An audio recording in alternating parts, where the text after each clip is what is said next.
Damn, John, you really thought you had a chance.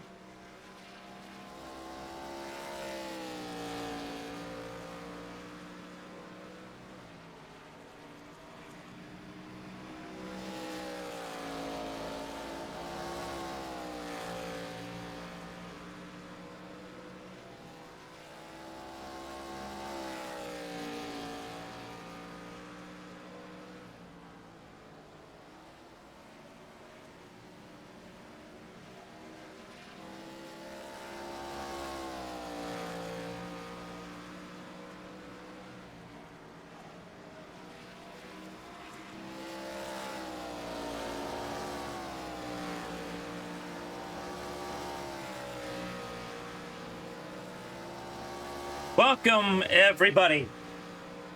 The second round in the chase for the ABN Cup Championship runs through Arizona, Phoenix International Raceway. A little bit of throwback racing here tonight. Racing on the older layout of Phoenix Raceway. I'm Carmen alongside me, Kevin Young, to present tonight's action here from Phoenix. Race 2 in the chase for the Cup. Kevin, it's a little bit of a throwback here. Not the super smooth and polished and very well-defined Phoenix we know now. A little rough around the edges here at Phoenix Raceway. What are these drivers looking at tonight? Well, it's going to be quite bumpy. As you said, it's a little more rough around the edges, so it's going to have a very bumpiness to it.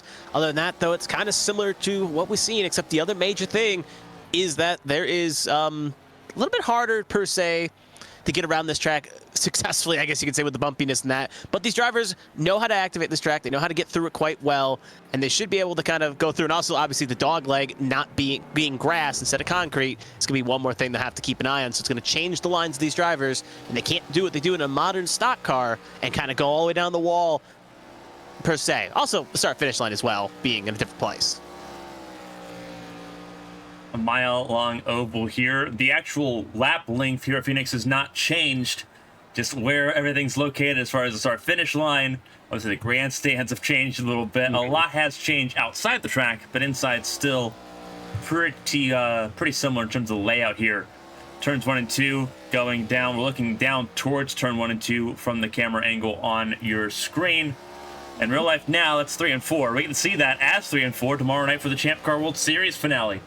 That's going to be a lot of fun as well. A very quick lap time, no matter what. 27-second lap times here in the Cup Series. It'll be 19-second lap times tomorrow night. That is a significant difference in the pace of those cars. It's a race to the top. It's a race to the championship summit as we get underway here. Practice currently underway. John Hagen fastest overall, ahead of Philip Snipes and Ruby Acosta. Ruby Acosta on track at the moment. A couple of third-place finishes for Acosta, who had a phenomenal run last week at Charlotte. Should also be worth noting as well, Emily Howe has joined late, but she will, bearing obviously health and if she can complete the whole distance. But right now, she is slated to start this race and presumably will be a threat once we see her go out on the track. But Emily Howe is here tonight, unlike she was last week. And she's looking to kind of, we saw her be a strong driver throughout the regular season. And even though she wasn't here last week and she put herself in a hole because of that, long ways away, 146 points behind John Hagen. It's not possible to make up, but she's going to have great next 3 rounds if she still wants a fight for this championship.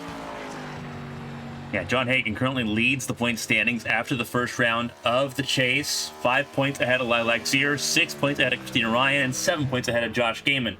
Importantly, Josh Gaiman not here tonight. Neither is Christina Ryan. Who is here is Lilac Sear. However, 7th place is the fastest Sear has gone so far in practice at this point. So, gonna need a little bit of luck to go back in her favor if she wants to contend for this championship. With obviously Darlington after this, and then the finale at Homestead coming up as well. And also, let's not count out some other drivers, as you can see on the little timing and scoring board. If the driver is in orange, they are in the playoffs at the moment. Well, the chase, I should say. And if they are in red, they are not in the chase. But let's not forget about Nicholas Pressey, who's 25 points back. Zach McBride, 34 points back. Caitlin Height 41 points back, and Ruby Acosta, obviously we've been following around, being 46 points back. So still within a good shout here, especially to have a good run here. So it's not, even if you're not within a 10-point swing, there's still 3 rounds left, obviously this round including tonight. So it's very easy to kind of, if you get a good performance here, good run, let's say John Hagen has a poor night, you can capitalize and bring that gap down with some drivers like Christina Ryan and Joshua Gaiman not here tonight. Qualifying beginning here in Phoenix. Qualifying, everyone's got 10 minutes. It's not going to take 10 minutes, I think, to get through the entire field. We'll see who comes out first. It will be Presti that comes out first for qualifying. So our cameras will stay put. He's actually the first one to actually hit the track by a good mile. You usually see a big scramble for the door. It's just going to be him, as the only other car right now at the moment, the spawn on the pit lane is Lily Peltier-Sharp, who is leaving her box as we speak. So the 94 is going to be the torchbearer as he gets a little bit loose here. So it looks like he may tow back the pit lane here, tries to keep it off the wall, does not, but he's going to go back for a fresh set of good years here to try again, and that's going to open the door for Sharp and Snipes, who have both started laps here, and since Sharp is farther on the track. We will start with her in that number 18. Well, we may have to hold that thought. She's going to try to lock it down before she crosses the line. Barely. That lap will not count, and she'll get to try again. So now we'll cut to Philip Snipes, who, coming off back-to-back wins, looking to make it a trifecta in that Tennessee Vols machine. He will be the torchbearer here to set lap number 1.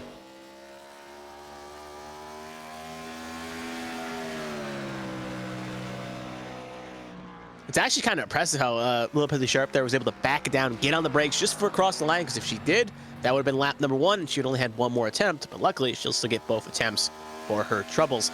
Philip Snipes about to put lap number 1 in the books here. And it's going to be a 28.09 for him, obviously fastest, as no driver said another time yet, but with Callie Height about to cross the line along with a few others, we'll see if that time gets bested.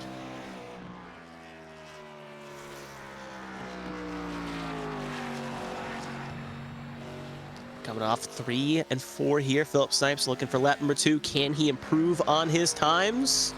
Cross the line. Going to be slower by about 0.2, so 28.09 is going to be the fastest that 98 can go. We'll see if that's a trend for these drivers here. And the second lap is not going to be as fast as the first one, obviously unless he makes a mistake on the first one.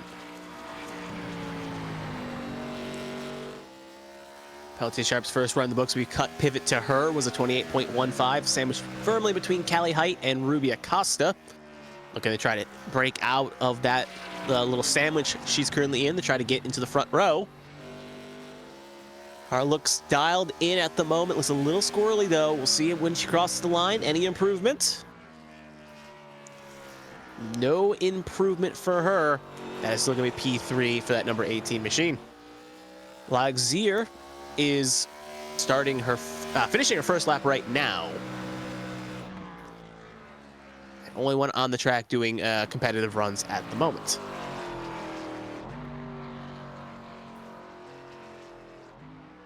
Ooh, we do have a late entry. Christina Ryan is joining in, so she will make it in before qualifying finishes here. She'll have 7 minutes to get into her car and quickly run out there to do a time. We'll see if she can successfully do that, if you will. Yeah, she beat the clock there. Points leader, our current points leader is out on the track for his run. Good call, good spot there, Carmen, as you pull him up. John Hagen, he's going to have his 2 laps. And actually, speaking of the main championship rival of John Hagen, Zier just put it top of the board. So, going to be a bit of a challenge for that 52. Has not won yet in any ABN competition, nay the Cup Series. Looking to try to get on the front row and try to put himself in a spot where he can extend that points lead. So you're putting in a really good time there at number 89 machine, 28.05 right now. Hagen running very close to that wall there. Feels like that's the best opportunity for him at the moment. Or maybe just setting up for a second run here. Across the line, lap number 1 in the books. Not a great lap time. Oh, and he's loose out of 1 and 2. Down the dog leg. Gonna have to find a lot of time in 3 and 4 here. And his car does not look happy. Doesn't look happy through 3 and 4. That's gonna be very loose. Still loose. Sometimes loose is fast. We'll see how fast it is for Hagen. Across the line. Was it enough for pole? No. 200ths off. Oh, he's going to be kicking himself. I mean, loose is fast, but that 1-2 first corner was the main thing that cost him that time there. He had just a little bit better 1 and 2. Think he would have had a run for it, but he'll still be all right with a P2, but kicking himself for not getting pole position here. Absolutely. Tommy Withers on track now. We'll see. We've got 5 cars that have yet to set times. Withers is on track right now. Zach McBride, Christina Ryan, Emily Howe, and Cade McKee also have yet to set times. Christina Ryan coming out on track now. So Christina Ryan coming in with plenty of time, and she's going to use this qualifying time, I think, for extra practice as well. Yeah, you definitely need the practice in this machinery here. Cade McKee also just jumped in. Now he's jumped on the pit lane as well. So at the moment, if everyone completes their 2 laps, including Tommy Withers watching, that will leave 2 cars, Zach McBride and Emily Howe, who have not taken a lap yet. So Tommy Withers, 1 Daytona dual #1, so long ago that felt like, and now trying to put down a good run here in that number 23 Valvoline machine. Lap number 1, a little ways away from Nicholas Presley. Gonna have to find a lot of time on lap number 2. They're sitting 8th fastest, not far off the pace, although a little bit more conservative here through 3 and 4. And he's going to lose a lot of balance on that car on the exit, and he's not going to make a lot happen there. Nope. Yeah, he even kind of knows. You can see him slow down there. And that's going to be in the books for him. Christina Ryan, we're now going to pivot to. Back in her usual Pennzoil number 80 machine. It's rocking a bit of a throwback scheme last week to McClure Racing and that Kodiak number 4. Now back with the 80. And she's coming around to finish her 2nd lap here. Obviously a little bit, the no warm-up showing in her lap times. Right now, 9th fastest on the board. Looking to try to go fast here on lap number 2. And she will jump Tommy Withers. Yep, but not much more. And now, as Cade McKee finished up his 2nd round, Emily Howe, she's coming out on the track. She's looking to start her 1st lap here, 1st flying lap. That number 83. 5 career ABN Cup Series race victories. She's been the force to be reckoned with, but now entering in a bit of a hole after missing the 1st round of the chase. She's got 3 rounds to find a way to find that form again. The event's going to be a big uphill climb. We'll see what Emily Howe can do here.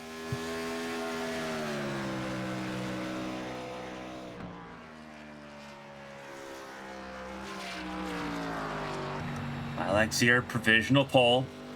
Emily Howe, 1st lap. See what she can do.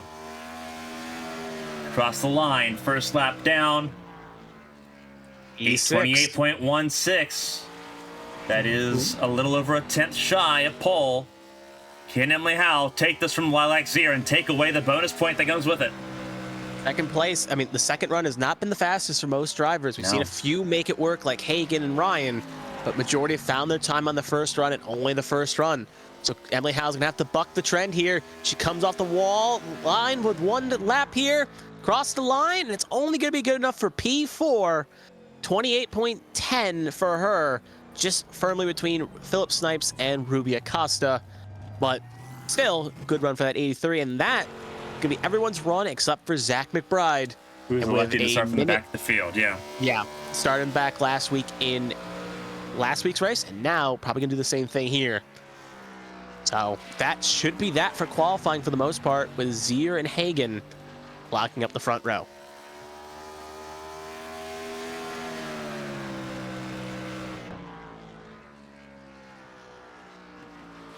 Christina Ryan running some extra practice laps here. Don't blame her. This car is already a handle at the best of times. So take it with little no practice, and you're going to want all the laps you can get. 200 laps is the race distance, 200 miles here at Phoenix International Raceway. You'll see 200-mile races the entire distance of the chase. Darlington in 2 weeks' time will also be 200 miles, as well as the finale at Homestead. So, a little bit of endurance needed to get from point A to point B tonight. One of the more difficult tracks on the calendar, just in terms of the physicality that's going to be needed. Short track racing here tonight. Let's continue to watch Christina Ryan make the most here of her qualifying times. As qualifying wraps up here, we're going to get ready to go to attend the drivers' meeting. You'll hear uninterrupted, ambiance of everything going on track. In the meantime, we'll just have to have our mics muted so that way we can go through that drivers' meeting process. Don't go anywhere because the ABN Desert 200 is coming up.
Alrighty.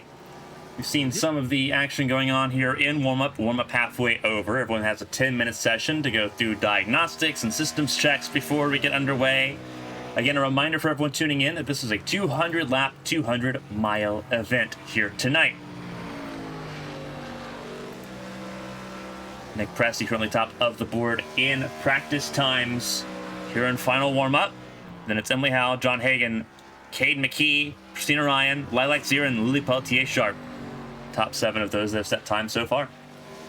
Mm-hmm.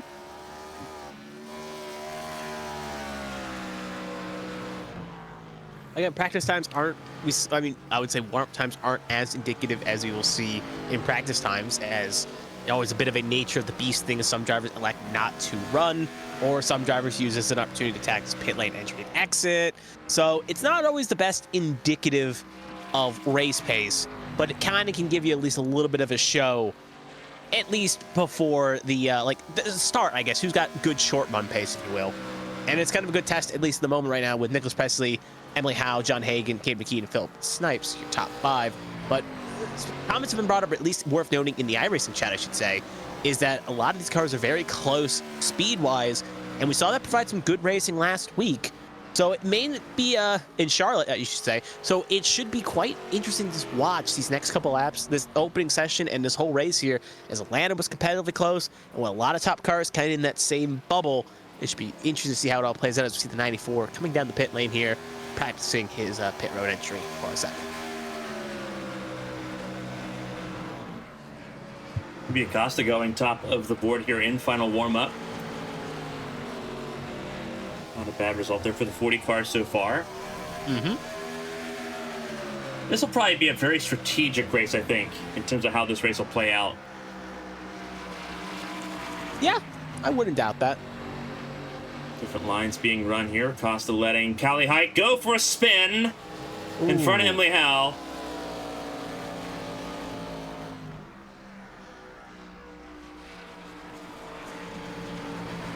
This track also lends itself to being a more elbows out type of racetrack.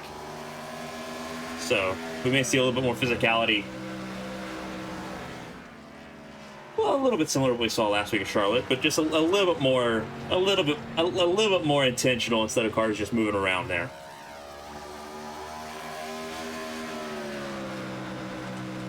With 2 minutes and change left in warm-up, we're following the leader of the warm-up times, Ruby Acosta. Nick Pressey sitting second, coming out of pit lane after practicing pit entry.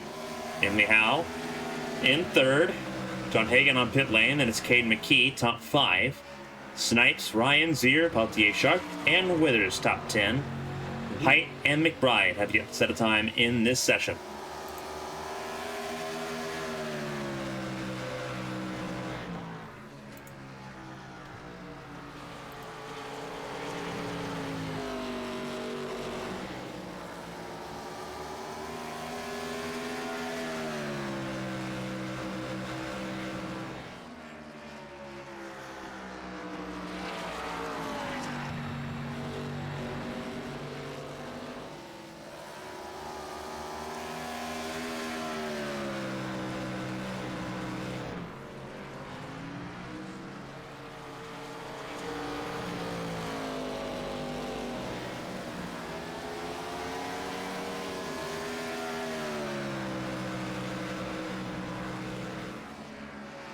So we just hit about 1 minute to go here.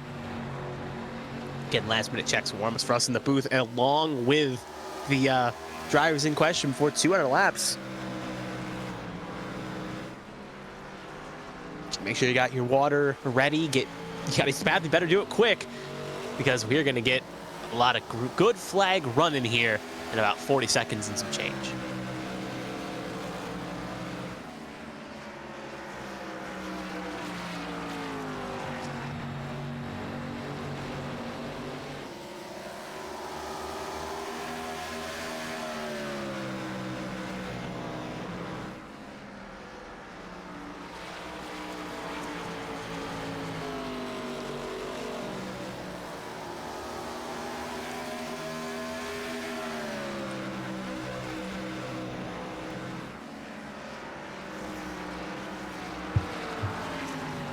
time elapsing here in warm-up, and then we'll talk about the starting grid. 12 cars tonight.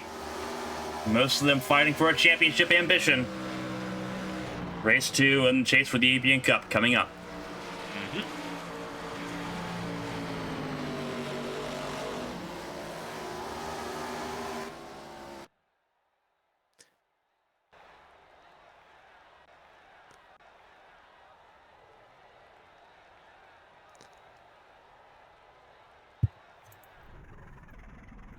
Welcome everyone to the ABN Desert 200. I'm Commentator alongside me, Kevin Young, to present tonight's action. Race 14 of 16 in the ABN AdminBoxx Cup Series in the 2023 season. Phoenix International Raceway plays host to this race. 80 degrees the air temp, 105 degrees the track temp. 6 mile an hour winds, very low. Same with the humidity, very low. Not a very sticky track, but still a decent amount of heat on track here today. Lilac Zier on the pole position. I believe this is the first pole for Zier this season. John Hagen alongside her missed out by 0.02 of a second. Philip Snipes, two-time race winner, back-to-back these past 2 races. He starts in P3 alongside Emily Howe. Ruby Acosta in row 3 alongside Lily Peltier-Sharp. They are 5th and 6th on the grid. Kelly Height, Nick Pressey, top 8. Christina Ryan and Cade McKee, row 5. Rounding out this 12-car field tonight, Tommy Withers and then Zach McBride, who did not run a qualifying lap.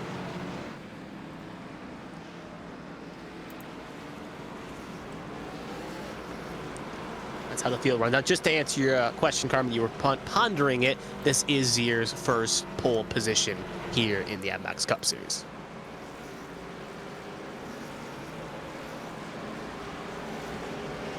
Get time to show up and show out. Starting with qualifying here, it's a matter of if Zier can answer the call and win tonight's race. Lead a lap, lead the most laps, gain some bonus points here tonight. Strategy will be critical. Yep, that would definitely help her in the championship. Obviously, John Hagen, the rest of the field, does not want that to happen. So we'll see if they can contain the 89, or if someone else, maybe even Philip Snipes, can run away with get a third win here. Pace car going to come on off. Green flag is out, and away we go here for 200 laps in the desert.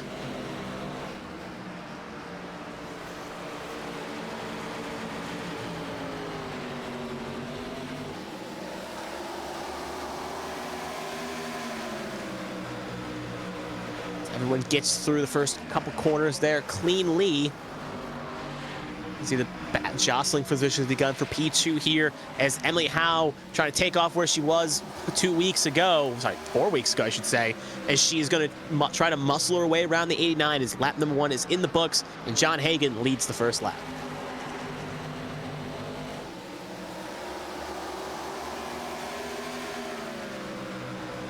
Everyone getting situated here. Cars are running about 2 laps a minute. 27-second lap times are expected to be the peak times here in today's race. As they cross start finish line to complete lap 2. Fast lap at 28.16 by Hagen with Emily Howe in pursuit. See, just in the background there, Kaylee Height was it almost clips the wall there as she just gets around Nicholas Pressey, so 7-8 for them. But Hagen kind of setting sail here.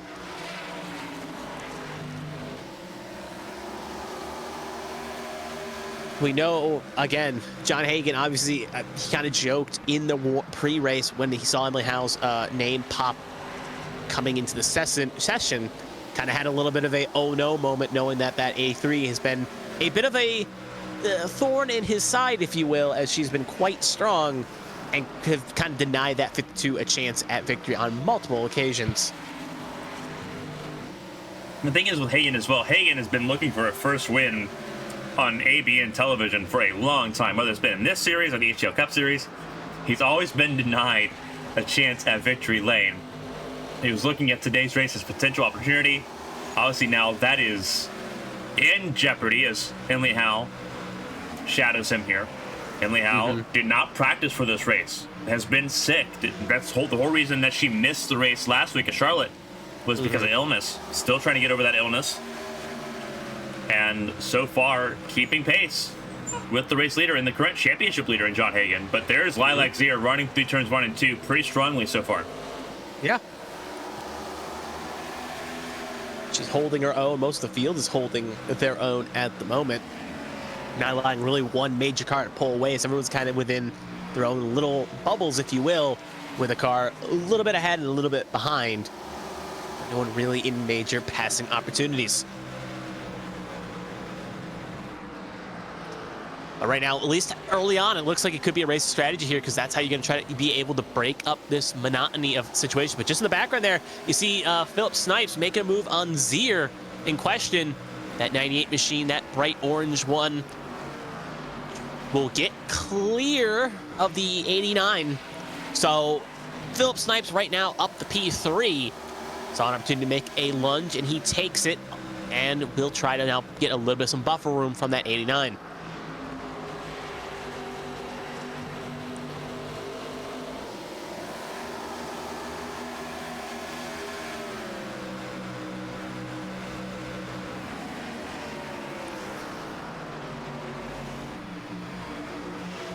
As you see Pellet Sharp there go up the racetrack surface just a bit there, kind of got a little checked up in the corner, doesn't hit anything, but you can see she's kind of fighting that car a bit there. Bad entry and then a little bit of a bad exit. Luckily she's got some breathing room to the next pack of 4 cars behind her of the 66, the 94, the 27, and the 80. But she's got to be careful because she doesn't want to fall into those clutches right there. And then next thing you know, she's got to defend like her life depends on it. So just doing good right now, but again, a little bit of a late entry there, but she's going to try to arc the corner, bring it down, and try to get on the power and get the speed off. And that time looked a lot more planted than it did last time. The thing that's kind of keep in mind here, this is a tire-saving game. And while Zier's being passed early on, Zier's a good tire saver in these cars. Very, very underrated, I think, in terms of how she saves tires. And beginning to kind of, I think, get props for that across the different series we see her in, whether it's in HTL or in the RX Saturday Night Showdown series or here. Zier has that ability to sort of whisper those tires and get long run pace out of them. So we'll see what she can do here, sitting in 4th, but that's not exactly a huge concern at the moment as Height and Pressy stay side by side for 7th place. Yeah, and Kate McKeed's there in the distance as well. And Christina Ryan, all 4 of them right here. And 3 of those 4 cars are in championship contention here. Obviously, we know Nicholas Pressy was 25 out to start the night. Christina Ryan was obviously 5 out. So both trying to go forward here. And Callie is going to hang on to that position P7. Nicholas Pressy not being able to capitalize. Now he's got that a hungry 27 behind him there. You can see just kind of basically giving him a giddy up the best he can without actually giving him a touch there. Basically, come on, get a little bit going here. Or, again, pass or be passed. Next man up, or next woman up, or next whoever up in this situation. If you can't do it, I will. Oh, Christina Ryan, though, saw an opportunity on the high groove. Can it lead to a bit of success? Oh, the 94 with a big lunge there. 66 going to try to go over-under here. 94 does stick it, though. He gets back in the throttle here. So the aggressive lunge works for the 94, and he'll get the pass successfully done. Now Kate McKeed and Christina Ryan fighting there. Ryan looks like she's got the advantage. Can she get the run off the corner? She can, and she'll clear. So 2 spots gained for both the 94 and the 80. Oh, 2 spots individually, 1 spot each, 2 spots in general. And they both will move up position. Oh, Height in the wall. Oh, yep. A little overzealous there on the exit of turn 2. Through 3 and 4 now. Height under threat from McKee.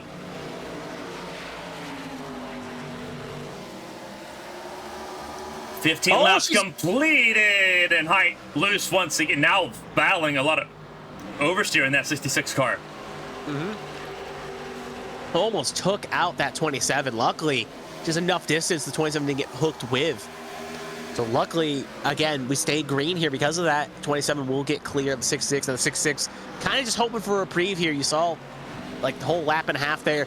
She's been struggling. She's got to get back in her space here. And to do that, she kind of needs a little bit of track here. But obviously, they're not going to let her go too much. 23 going to get around now as another wall tap for the 66. So luckily now, with kind of no one else behind her, she's now got a bit of a buffer to Zach McBride here by about 5 seconds. She can kind of just focus out here, get recycled, get refocused, and try to get back the spots she lost. We'll cut back up the battle for P3 here right now at the moment. Philip Snipes ahead of Lilac Zier.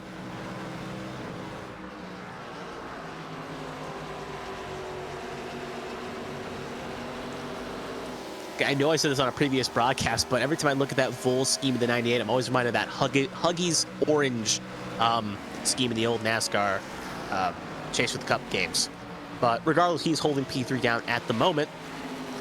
But Zier, knowing that she can save her tires a little bit better, she's kind of just playing the long game here. She's still within a good distance to the 83 and the 52. Obviously, they're not too far up the track. They're about 1.5 ahead of this battle we're watching. Well, 1 second behind Emily Howe, 1.5 behind John Hagen. So just don't have to push too much. You don't have to push the envelope yet because they're not driving win distance by 4, 5, 6 seconds. As long as you can still see them, you can make sure you can take that opportunity and challenge as time goes on.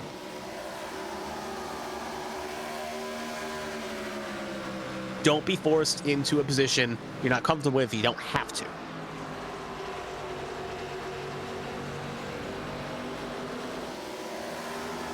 You can see Ruby Acosta's stayed hooked on here. Penalty Sharp did fall off, but get a nice little onboard shot here from the 40 machine. Best finish of third twice. Going to try to make that one better possibly, or even get a win here tonight. She's getting a good view here. She has kind of a good perspective here, and you can actually will ride on board here and you'll just see how she attacks the corners.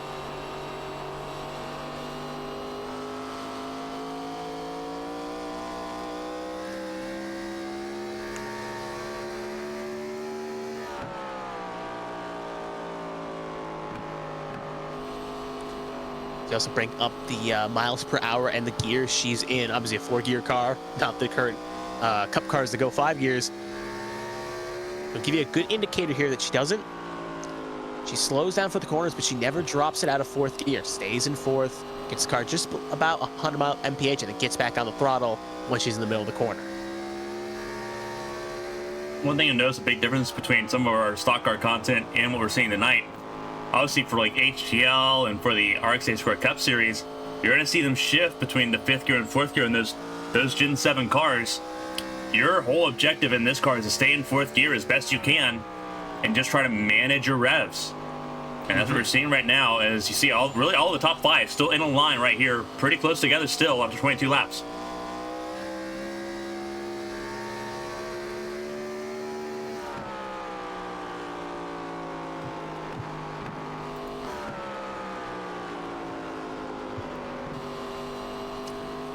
A little bit further down this battle for the 7th position, Pressy now under threat from Christina Ryan.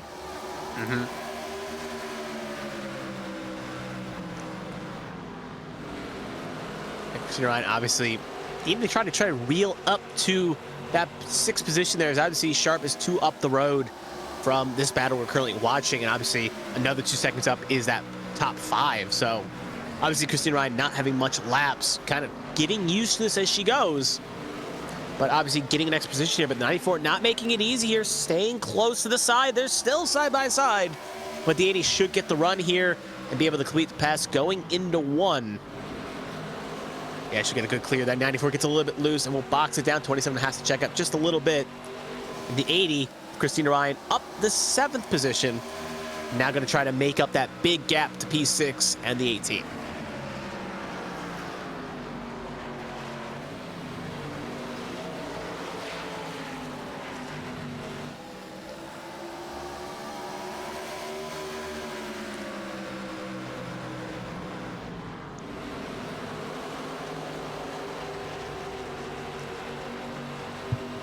Saw Withers there tagged the wall a little bit ago in 3 and 4.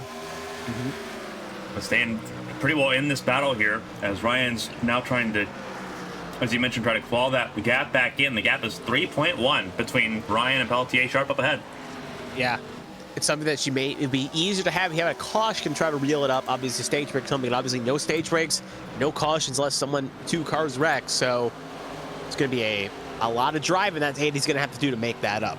And with, again, this field being so close on times, it's very hard to make up small little intervals like that. And obviously, with Pelton Sharp going for his last time by, Sharp ran at 29.5, basically close to 29.6, and Christina Reiner ran at 29.7.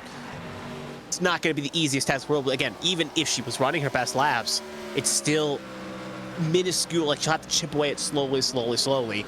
That's a big gap to make up.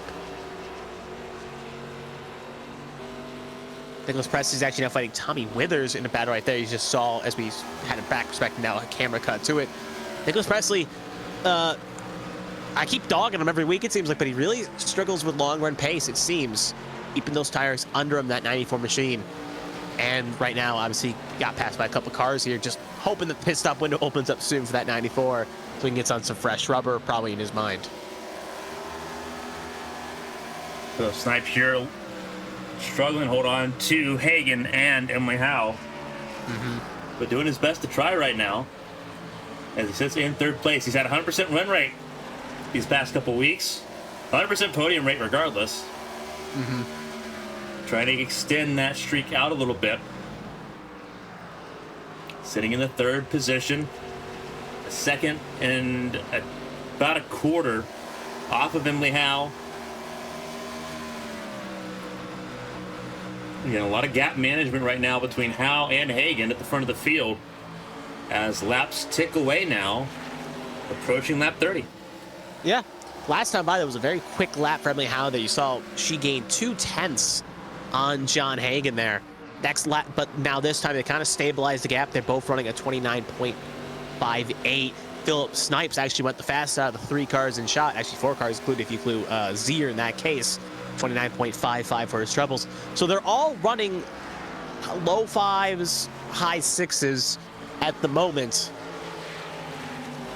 So now the driver kind of giving an inch, and if you make one mistake, you saw with John Hagen 2 laps ago where he was 0.2 slower, you can see the gap gain. But this time by, for instance, as well, again, pretty much even the first 2, and Philip Snipes and Zier as well were both even in the 7.6 range. So 29.76. So both just running their own things here, but it looks like that second groove is slowly losing touch here, and the battle for third is going to be on as Zier kind of sees it, and Ruby Acosta still hanging on, but top 2 right there, keeping it close. But yep, Zier gonna actually get a good run here. Ooh, that 98 gets a little loose, and that's gonna open the door for Zier to get around. And now Ruby Acosta is gonna try to make it a 2-light special, but she's not. She actually is gonna get a good run here, and she'll get it done. So in a span of 1 mistake in a corner there, cost 98 2 spots. Yeah, you saw there Philip Snipes struggling to put the power down on a couple of different occasions and just really just kind of stood out of the way, let all the playoff drivers forward here. So now Zier's got open real estate, as does Acosta, to try to reel in this leading pair if they can. Pelletier Sharp is coming down pit lane. First car in. Yeah, we'll see if anyone else blinks here. Obviously, we see a few drivers struggling. Obviously, Philip Snipes, we know he likes undercutting as well. John Hagen's definitely lost a lot of time to Emily Howe here. Yeah. He gets that gap shrinking. I think it may be time for him to maybe consider a pit stop there. Gets a good exit, though, so maybe he can hang on for a little longer there. But lap time-wise, they ran about even-ish. Hagen, a 28.9.84, a 29.86 for Emily Howe. So, again, Hagen seems to be consistent, but seems like occasionally make one lap mistake, or Emily Howe will run slightly faster. Yeah. So it doesn't look like, though, to kind of change gears for a second, it doesn't look like anyone else is going to follow suit here. Sharp coming in kind of alone for at least the next couple laps. Kind of exploratory, seeing what the actual stint load is going to be. Obviously, they're not even close to, I think, the fuel limit load. I think they can get, I think this should be, I think, a 3-stop race. I think you could pretty well get to about lap 50 before making a pit stop here. It's just about, I think, how much you want to undercut here. Hagen struggling there, really struggling in the mid corner. You see that battle there. Really, it's a very interesting struggle there. He drifts up there off the yellow line. It gives me an indication that that car has no front bite. And he is really struggling with that right now because Emily Howe has a lot of mid-corner pace. It's just that Hagen's being able to sort of pivot and make it a really good exit. But that gap has gone down pretty significantly. 0.3 now, the gap. It was closer to 0.6 a couple laps ago. Emily Howe now, however, I think struggling in some of that more pronounced dirty air now. As we're now on lap 37 of tonight's race.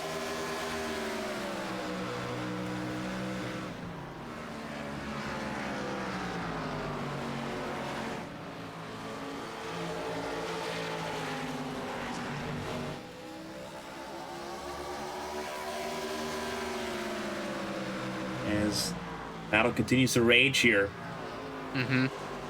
Hagen still at the front. This is the closest battle at the front of the field. Sear and Acosta a little bit further back.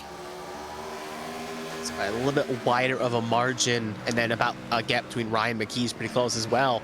But obviously being for the lead and also the closest battle, going to focus a lot on this. Championship leader and regular season points leader. Oh, Hagen. A little loose there, a little snap, and that's going to allow the 83 possibly have a lunge here. A little bit too far back, but if she can set up this corner quite well, she could put herself in a good spot here to have a send on the 52. Well, she's been to Hagen so far. Can she get any closer? Ooh, look at that run. Yeah, it's very close. Less than a tenth now.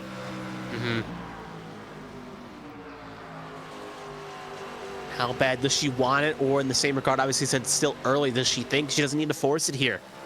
She kind of hang back, not press it, maybe push to mistake, because the 94 is in the pit lane. So I think it's Presley pitting and John Hagen in. John Hagen going to be coming Hagen in. coming in. So that means that there's a four-stop race coming. 40, 80, 120, and 160. Howe stays out. We got it low down. I think Hagen could not hang on anymore, and he'd rather take the four-stop here. But the question is, how long can the rest of the field stretch?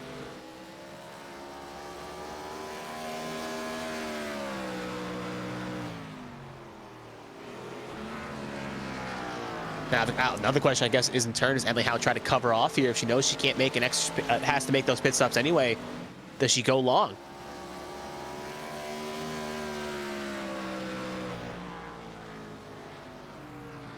Drivers that came under that last stop were Hagen and McKee, leaving 8 still yet to make their first pit stops.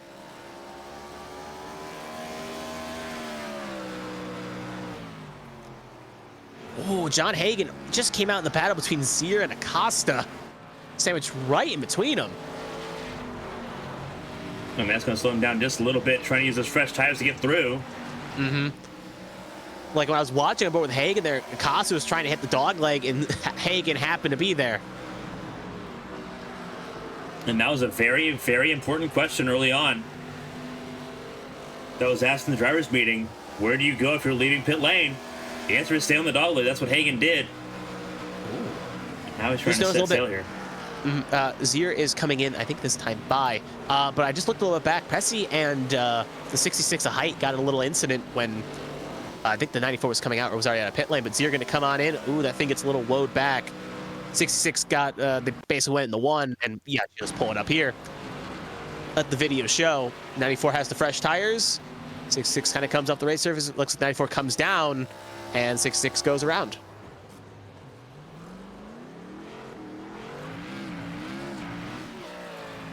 We're going to see from the chopper cam how this looks. Obviously, Pressy on fresh tires. Looks like he's going to go around. And then, yeah, looks, ooh.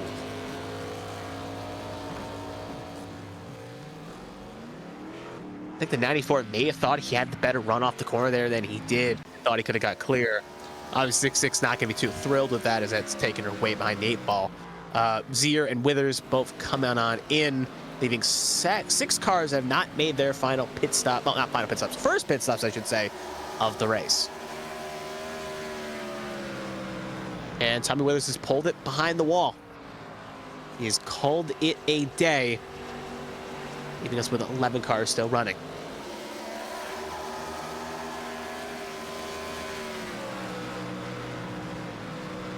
The all-important thing is John Hagen has actually unlapped himself, so he's now past Zach McBride. So if a caution were to come out, he'd still be on the lead lap and would not have to take the wave around of sorts.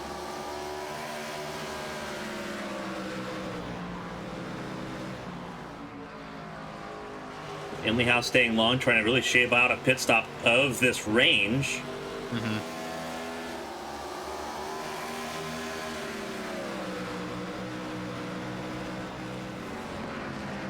Yeah, because if she does a pits at 50 or gets to 50, it's 50, 100, 150, 200.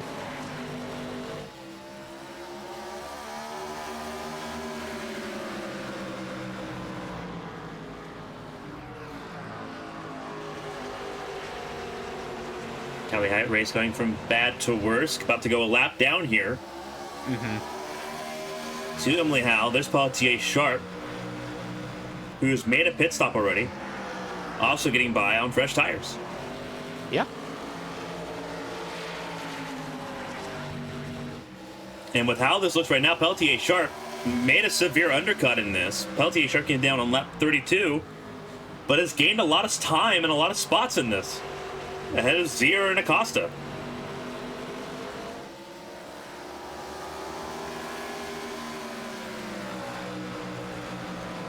A lot of cars that have made pit stops. Christina Ryan coming down pit lane now. It leaves just Emily Howe and Philip Snipes going long. Said it was going to be a pit strategy battle. I mean, the advantage obviously going long. So I doubt she can make it to 60, but at least on the point, let's say she went to 60 somehow, 60, 120, 120, 180, and then she'd have fresh tires for the 20 laps and less fuel. So the longer you can go, obviously the best you can make. But Emily Howe, I think, is coming in this time by. I see through the chat box. Yep, that 83 is going to make it exactly to 50. So 50, 100, 150, 200. 4 stops of 50, while John Hagen will have to take, in regard to that, a lot. 4 stops still, but going to have to stretch somewhere.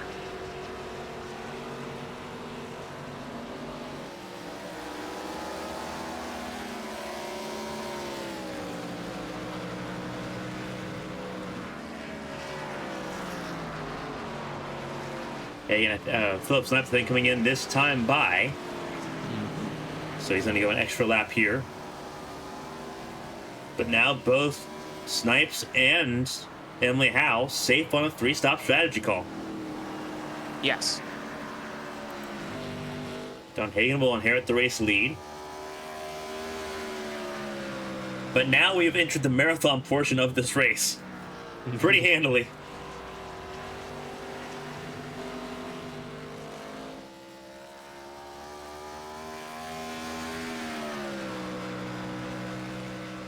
Pretty sped out in that regard right now.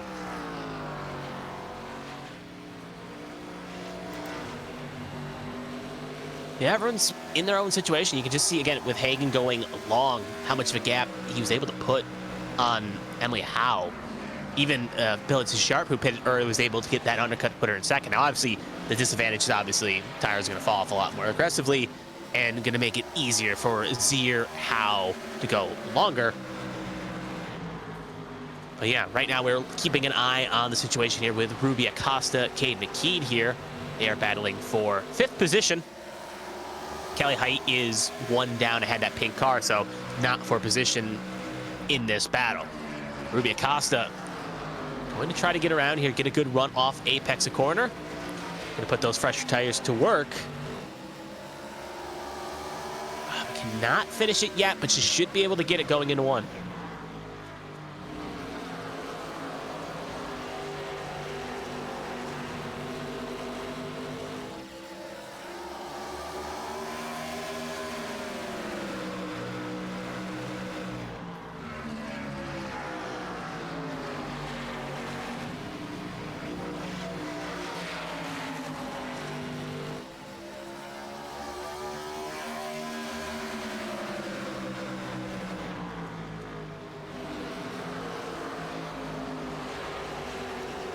Rubiakow's going to try to get around the lap car of the 66 machine.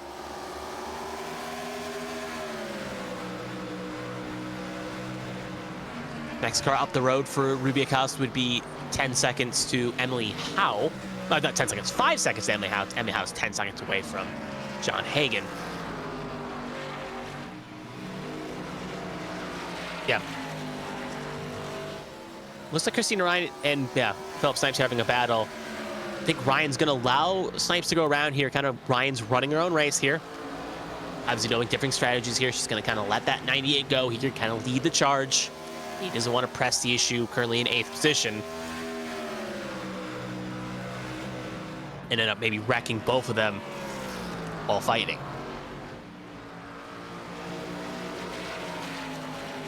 Zier was able to get around Pelletier Sharp, and now Pelletier Sharp's going to be passed here by Emily Howe as well.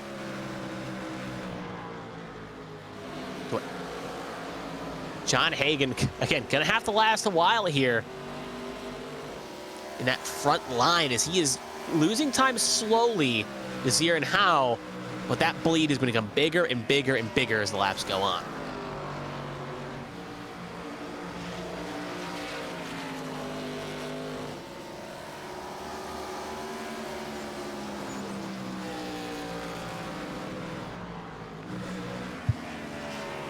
Battle for second raging on here. Zier and Emily Howe, as you were talking about. This is the gap. Mm-hmm.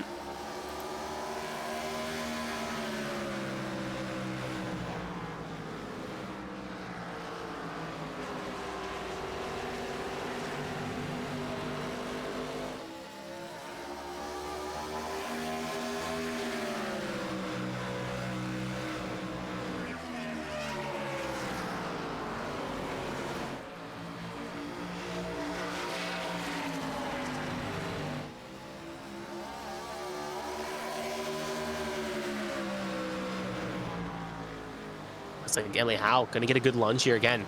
Tire advantage well in the play as Zier came in on 43. Emily Howe came out on 57 lap difference. Obviously, not as bad right now, but those 7 laps can definitely get you a little bit more when you need it. And Emily Howe will clear the P2. And now she's going to set her sights on reeling down that 52 machine.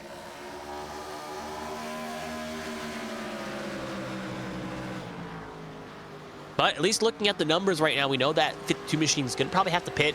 Obviously, he could go longer. That's not impossible to note in that point. As we saw Emily Howe make it 50 laps with John Hagen coming to 40. John Hagen obviously going to have to pit within possibly 20 to 30 laps, depending on how far he thinks he can stretch it, while Emily Howe looking at least another 30 on top of this, 30 to 40.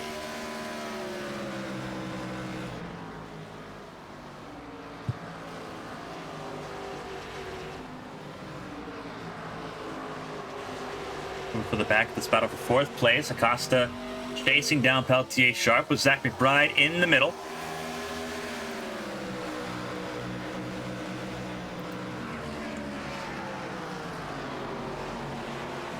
I think there's McBride going high and staying out of the way right now. Mm-hmm.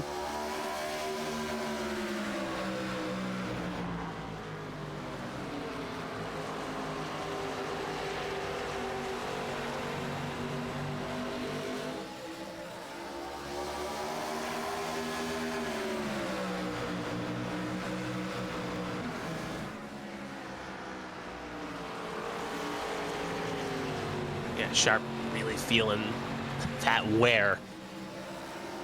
Is Ruby Acosta going to get the run, get clear? Now Zach McBride obviously not for position in being one down.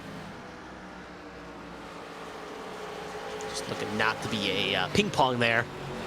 And he'll stay behind Pelletier Sharp. Kelly Height not far behind this battle with McBride. Mm-hmm. Bound to get back into the top 10. Yep, and that would be for a position, as both are one down. Obviously, Kelly Height had that a couple wall taps. Zach McBride obviously been naturally just a little bit back there, but both looking to put on a show here.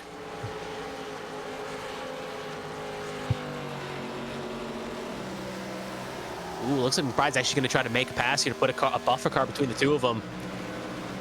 Had his nose there through the dog leg, but just couldn't keep it there. Yeah, I think he can feel the pressure as that 66 is getting bigger and bigger and bigger in the 47's mirror. And having that buffer car would be helpful because it would give McBride at least a little bit of cushion to kind of set sail, or at least try to get some extra time on him. On her, I should say, in that 66. Then right there on the dog leg, can he keep it this time? He will stay side by side with the 18.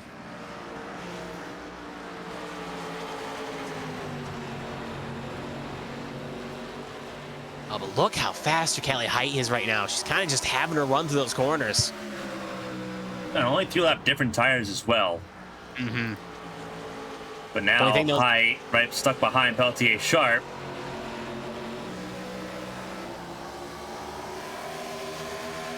And that is going to be a pass.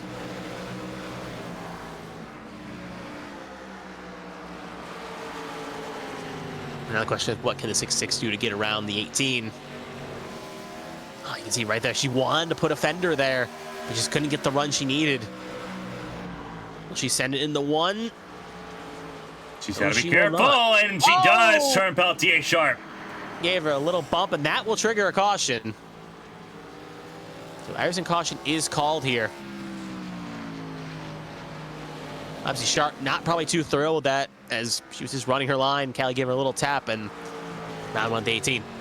Yeah, poor form there by lap car, taking out a lead lap car. Mm-hmm. We saw that at Richmond a few weeks ago, and Height earned a penalty there. Chances of earning a penalty here, pretty high. Yeah. You don't like to see it. Obviously, she's racing to try to stay ahead of Zach McBride and all that, but at the same point, you can't wreck someone on the lead lap. Especially when they were, like, no one else really around Sharp position-wise. Ryan was a little bit behind the rest of the pack, so it's just a bit of a head-scratcher, but that caution is going to be a bit of an interesting situation. Obviously, everyone probably going to come on in for the most part here, obviously wanting fresh tires. It's going to negate the gap John Hagen had over Emily Howe, obviously, but John Hagen was losing time hand over fist, Emily Howe, and that was going to be a close gap sooner rather than later. So maybe this is a bit of a blessing in disguise for John Hagen.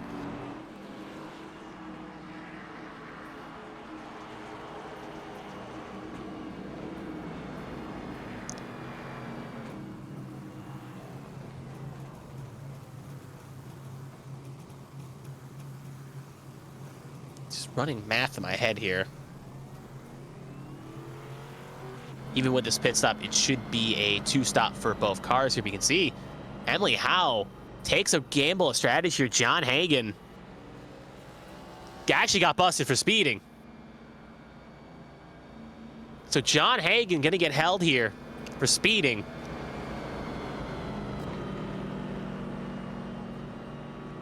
So that is going to be a monkey wrench and not helpful, as we'll see Callie Height and Nicholas Pressey come on in. So Emily Howe is going to take the race lead. Zach McBride is going to be second. But obviously going to let cars go here as he was separated in the free pass.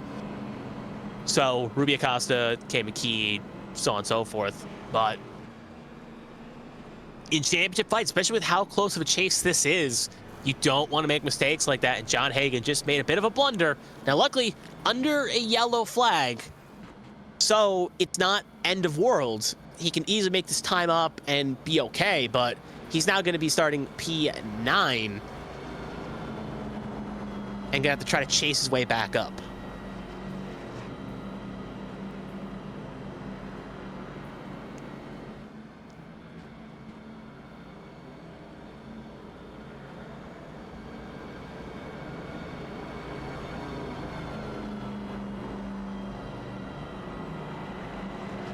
Nothing hurts quite as bad than getting dinged for speeding. Under caution, especially that. Mm-hmm.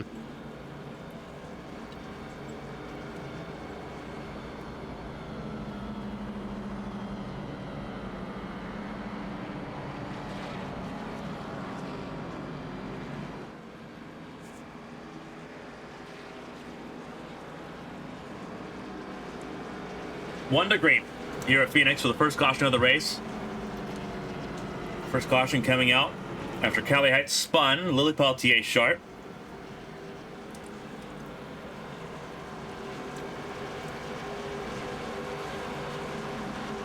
Cali Heights pinned a lap down. Being involved in the incident gave Zach McBride the free pass. Mm-hmm.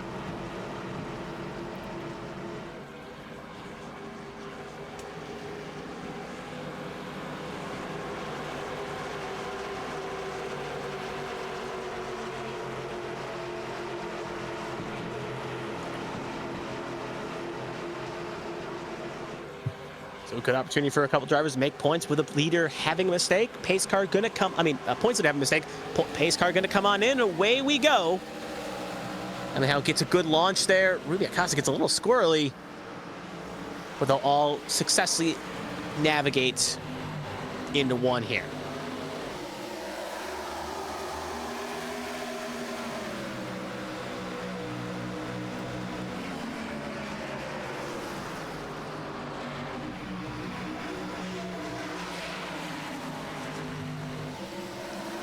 Around the slot in the fourth. There came McKee will keep position just a little bit further back there. You can see Philip Snipes battling with Nicholas Pressey there.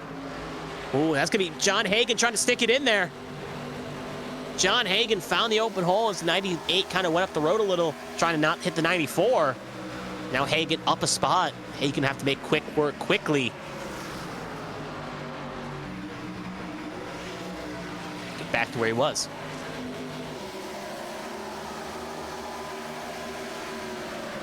Hagan just tagged the wall. That 52 car tagged the wall and now under threat once again from Phil Snipes. As the race has been reset here. Hagan now out of the championship lead. To both Christina Ryan and Lilacs here. Mission critical. Yeah. For John Hagan to try to get back up near the front of the field. 125 laps to go, so plenty of time to do it. But we know how difficult passing can be here.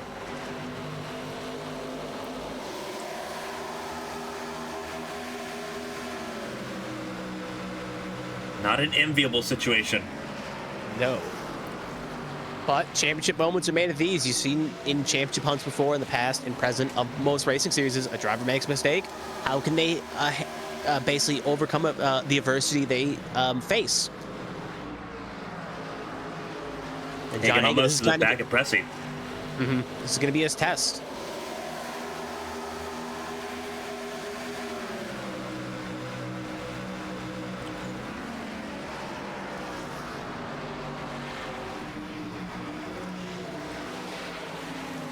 Everyone pulled close once again. This battle for 6th place happening between Pressey and Hagan. Side by side into turn 1. And Hagan rolls through. Next up, 3-car battle between Caden McKee, Christina Ryan, and Ruby Acosta. They're getting pretty racy right there. Whoa! Contact between McKee and Ryan. Checks Ryan up. Acosta goes through for 4th. And McKee somehow gets away with that one.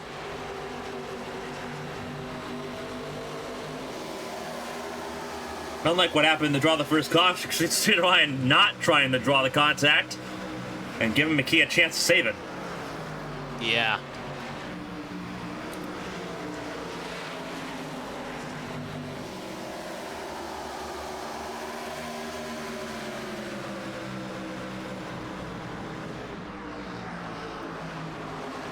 Just there, John Hagan getting it around Ruby Acosta. Back in the top 5. Oh, and he kind of almost put the pressure on the 40 there. Hagan went through pretty easily. And here comes Pressey and Snipes. Not far behind. Peltier Sharp not far behind either. Nope. Getting racy here. Really good work so far.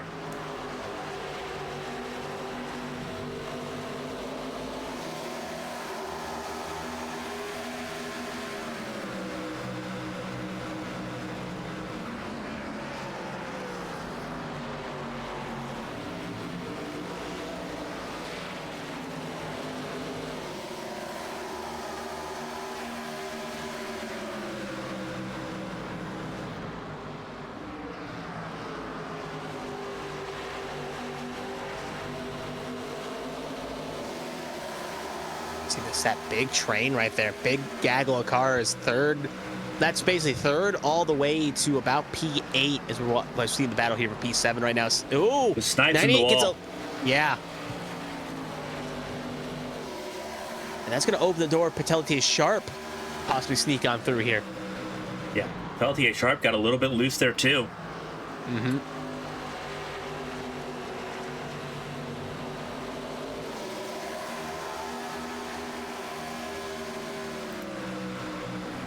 So cut back up here to the battle for third.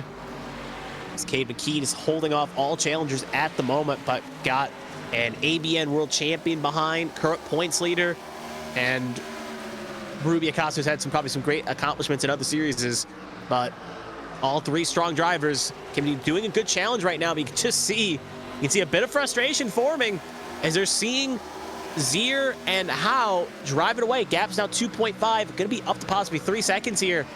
They know kind of the desperation's on here to get the job done, or try to get done and maybe make a pass, because that lead 2 is pulling away.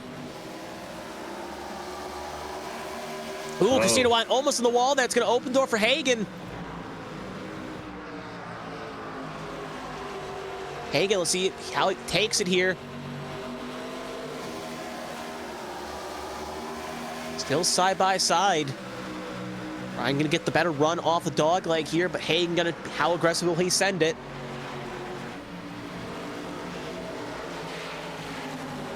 Up the racing surface, still side by side, but it should favor Christina. It does. Really good defense there by Christina Ryan. But Hagen gonna keep on the attack, and it's gonna turn. Christina Ryan! Caution is out. Hagen runs into Ryan, then Hagen gets run by Acosta. And that'll pull Kelly Height back on the lead lap.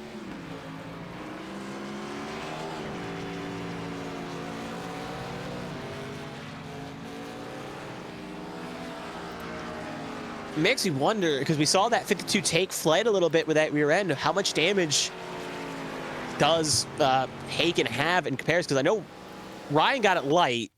Acosta got maybe some good fronts. We'll take a look here. So going in the corner here. Just drifts up a little bit. Hagen hits, and then Hagen hits the brakes trying to slow down, and then Ruby Acosta has nowhere to go. Oh, look at the 80. Hit that wall in the end. A little bit of repair work for all three cars. Mm-hmm.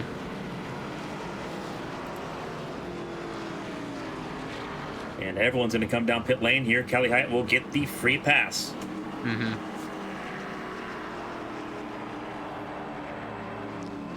Christina Ryan, listen to some rage here. No, Christina Ryan's not happy with that 27.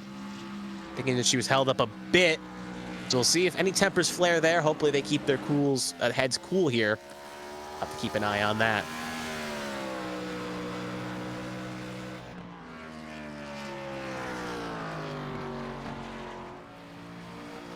So Zachariah actually stays out. Obviously, I think he may be pitting next time. Get some bonus points there. 5 bonus points for leading a lap. Yeah. That's what I assumed he was doing. So Emily Howe will win the race off pit lane here. It's going to be Howe, Zier, McKeed, Pressey, Snipes, Sharp, Acosta, Height, Ryan, and Hagen. Hagen fixing damage. Ryan both fixing damage here. Slightly longer stops, but both will leave in a timely manner.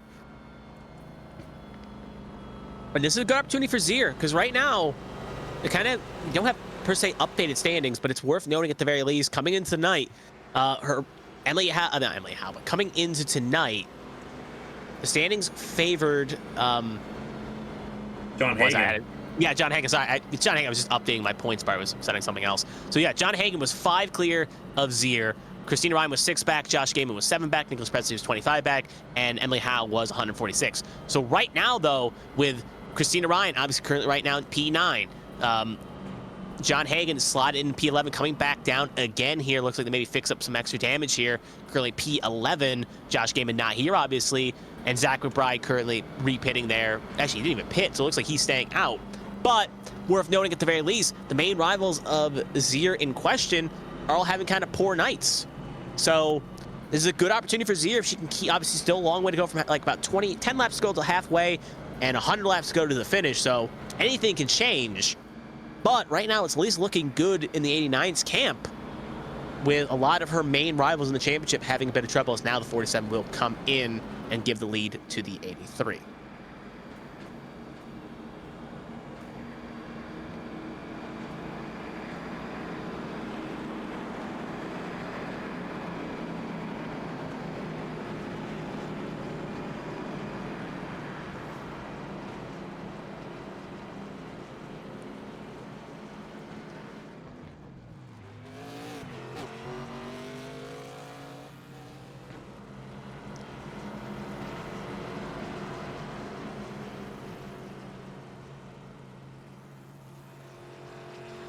So lights out on the pace car here.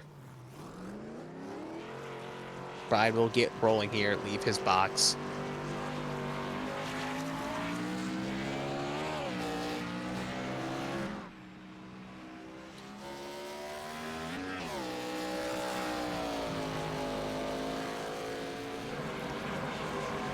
We'll cut back up to lead action here, as pace car will hit the pit lane this time by. And so at Emily House control. Green flag is out, and away we go.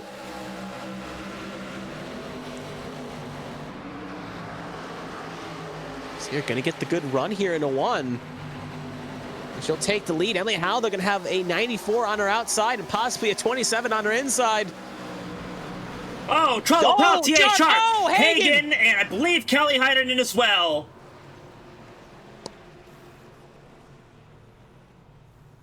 And you want to talk about day going from bad to worse. Mm-hmm. What happened to cause this accident? Peltier Sharp tags the wall. Across the nose of Christina Ryan. And Hagen nowhere to go. Nowhere to go for Hagen or Kelly Height, who's at the back of the field and couldn't see through the smoke and the cars. Mm-hmm. Nothing Kelly Height can do. Hagen has to just kind of stay in his lane. Otherwise, he's going to hook probably Acosta there and bring more cars into the situation. Yeah, and that would have been a penalty, which wouldn't have helped anyway. So, very unfortunate there. We're going to see if we can ride on board with Christina Ryan. So give us a second to get the right camera angle here. Mm-hmm. On board with the Open Wheel World Champion. Turns the 18 around. And causes the bedlam for our third caution of the night. Remember, no fast pairs in this series. If that thing is terminal or that damage is too severe, it's not going to be fun news. You can just see, Hagen was trying to back down, but Kelly Height couldn't see it. Mm-hmm. Yeah. And Kelly Height just got back on the lead lap trying to contend here. See on board with her. And she was also trying to back it down. She saw it just a little too late. You could hear her back out of the throttle, trying to get it out of the way. That's just really bad circumstance there for all of them. Yeah. Obviously, Kelly Height not making a lot of friends in this series. She's had run-ins with Pressy and Hagen before. But this one, not on her. That's not her fault. She's doing her thing, and it just kind of happened in front. So they'll all come in for repairs. Mm-hmm. Looks like Zier, Howe, Pressy, McKee, and Ryan will stay out, while Philip Snipes, Ruby Acosta, and obviously the cars have felt the damage with that. John Hagen will beat the pace car here, so he will stay on the lead lap, but that thing is probably not going to feel too good, so at least it's still running, but that hood looks jacked. It at this doesn't point, look great. It's just damage mitigation for that 52. Yeah, Inslee coming right back in. Gonna try to fix as much as he can. Peltier Sharp also still on pit lane. McBride, I think, got away with that there. Kelly Height's car looks relatively okay. There's still some damage on the front of that car.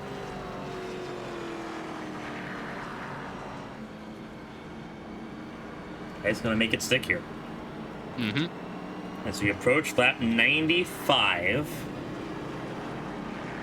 This will be interesting because this is a two-stop race right now unless someone can stretch it an extra 5 laps to get to lap 150. That'll be difficult to do. Yeah, bad. The worst. Just hearing on the radio comms, John Hagan's car did not start, so he will now go one down.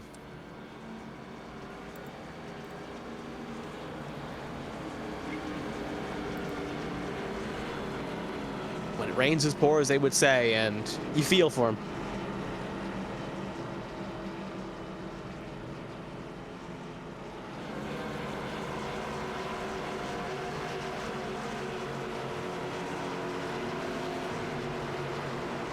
So kind of reset the scene here.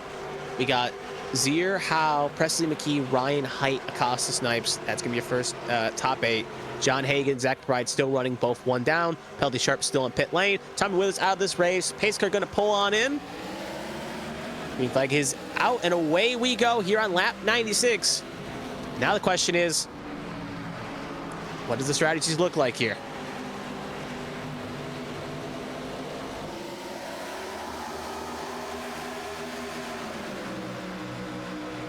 Oh, look at that 83 going for that possible move there. Saw an opportunity, but she's going to actually go over-under here. She had the run going through the dog leg, and she gets it done. Put Emily Howe up to the point. She will lead lap 97. Zier will fall down to second.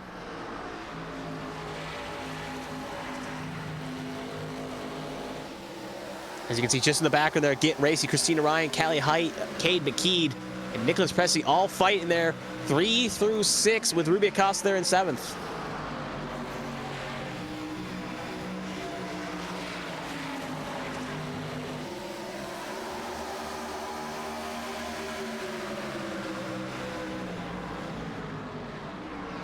As it also want to kind of say, I was going to say they were going to cut for the lead there, but it looks like Zier's not going to be able to hold the position battle with Emily Howe. But 3, obviously, they're still focusing here.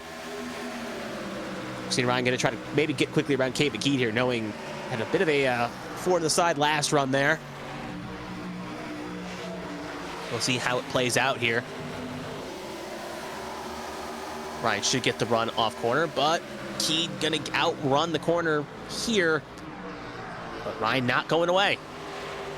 Callie Height, though, almost in the wall there, up in the distance. Was in the wall there. Mm-hmm.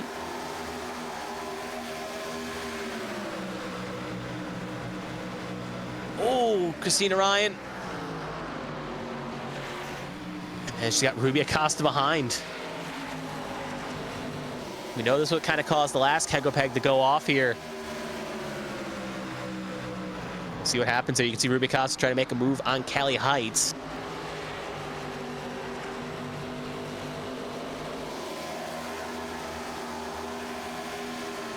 Coming to the start of the second half of this race at the start-finish line. It's Emily Howe leading Lilac Zier, Nick Pressey, Kate McKee, and Christina Ryan in the top 5.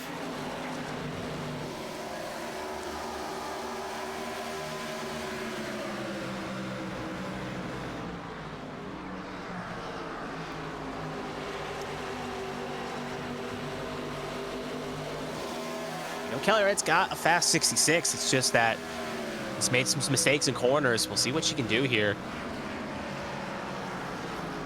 I think Callie Height's also lacking a lot in long run pace. Can't really get those tires to really save to get any of that long run pace out of it.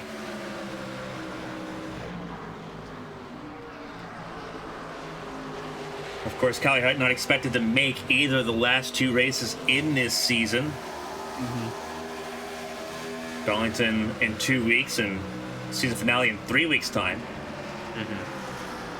Taking a look, Penalty Sharp has pulled it behind the wall. Her day is done as well. We'll give us 10 cars currently running.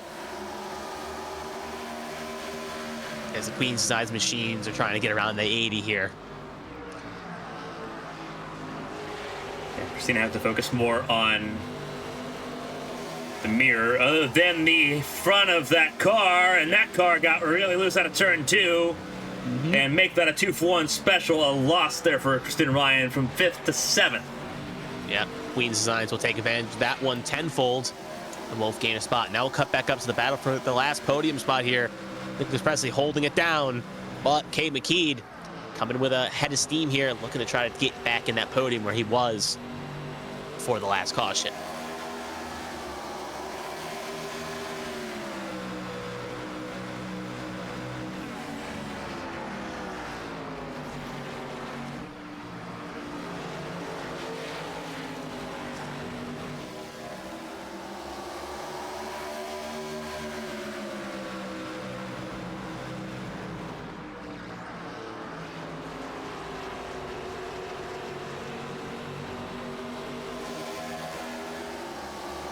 Ooh, look at that. Ruby Acosta wiggling loose there. Get it nice and safe, but always a bit of a sketchy thing when that happens.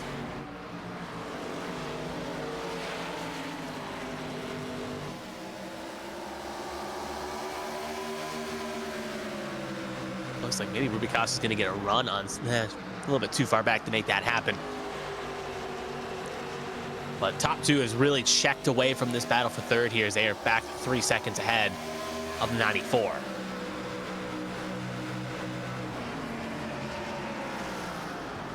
We've seen this pretty regularly too. Whoever's in third typically is the lead of the train. Seems like there's always a train third on back, and that's what we've got right now. Another 5-car train. Christina Ryan back in this battle as well as McKee looks to the inside of Pressy for third spot through 1 and 2.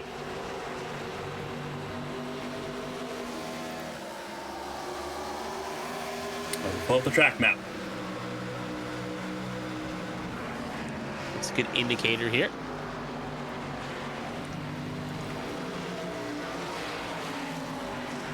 See, almost, oh, look at that. Ruby Acosta gets a run as Kim McKee gets around. Ruby Acosta.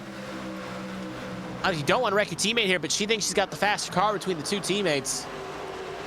As I mentioned, Callie Height will not be at the last 2 races.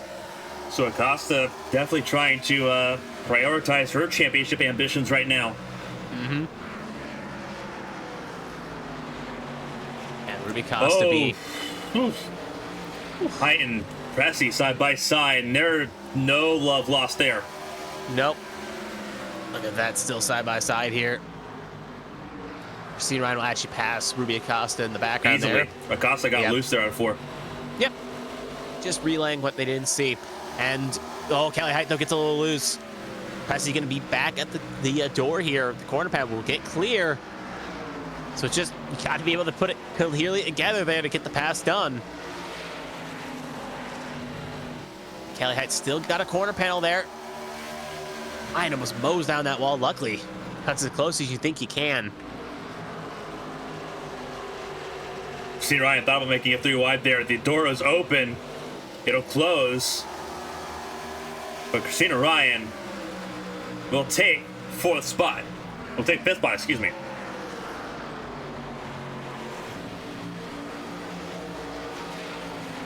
Yeah, Christina Ryan will take the spot here again. One of the, I would say, the kryptonites of that 94 has been long run pace with tire wear saving. It's kind of reeling its ugly head here again. Yeah.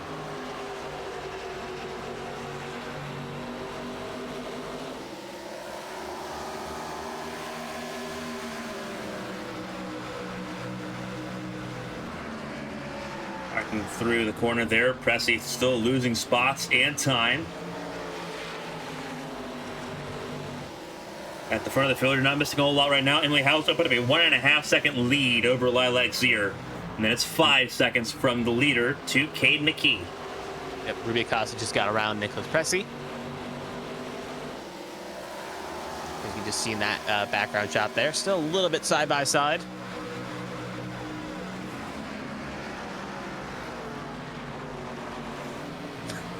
As it looks like Ruby Acosta will get a round here successfully. At 94 is going the wrong way quickly.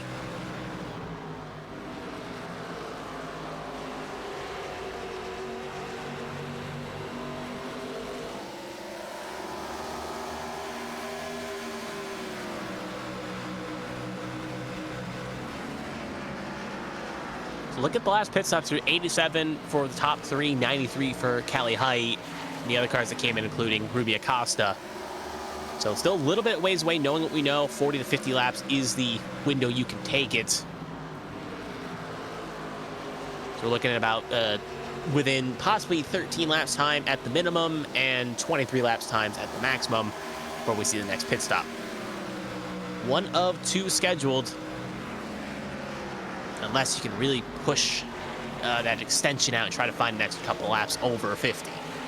Yeah, you're really trying to get to lap 150 if you can. Even if you just get to lap 148, that puts you in a range where if you're saving up your stuff enough, you can still make it. But you're going to have to do a little bit of something special to try to make it that length. And it is worth it, because you're saving a lap worth of pace. Yeah, and I wonder if someone can try that. Obviously, looking at the top 8 right now, does anyone have that in their bag of tricks? The thing is, though, if you fall too much off the pace while doing it, you're basically going to put yourself in a bad spot anyway. So it's a weird have and have not situation, but you got to be within the draft, and you got to be able to find that extra switch, if you will, and not be too much of a race. So obviously, like, watch this battle here between Christina Ryan and Ruby Acosta. Obviously, neither driver really thinking about saving. Same with Kelly Height.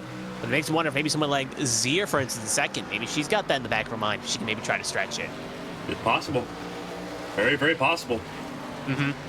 She did come in earlier, though, in comparison to the cars around her, though. So should be worth knowing from the first green flag pitch. The cars that I'd be looking at right now, actually, all of them came in on lap 87. Correct. So, actually, except for Callie Height and Ruby Acosta and Philip Snipes. Philip Snipes actually going to be the one to watch. Yeah, he double tapped in. He's currently 10 back of this. He's 10 back of the race leader. He's about. I would keep an eye on him. Yeah.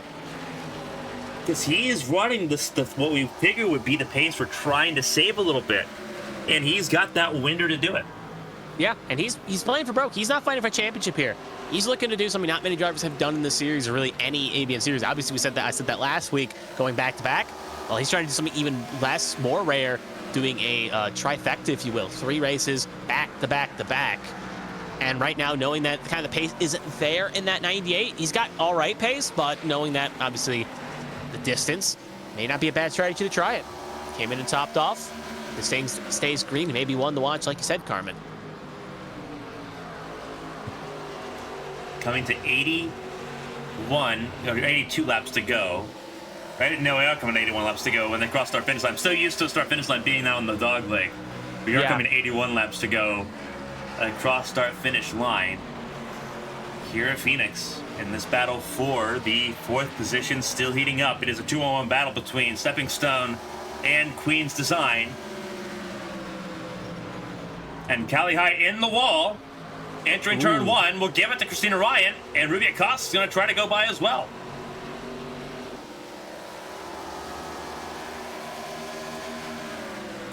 That was an interesting self-inflicted wound.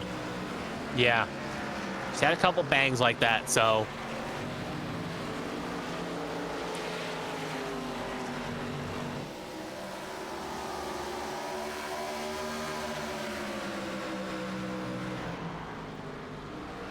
Again, I'm looking. I know we keep talking the fuel strategy. That Zier's fallen off another second. Like last time by, she ran a 30.06 in comparison to Philip Snipes, who we think maybe can try it as Nicholas Pesci comes in 30.16. Now, obviously, hard to do 87 to 94, but either she's really fallen off or she's trying something. Yeah, it's now down to 4 seconds and falling here. She's actually going to be in trouble here to getting caught by Cade McKee, as that gap is now down to 2 seconds.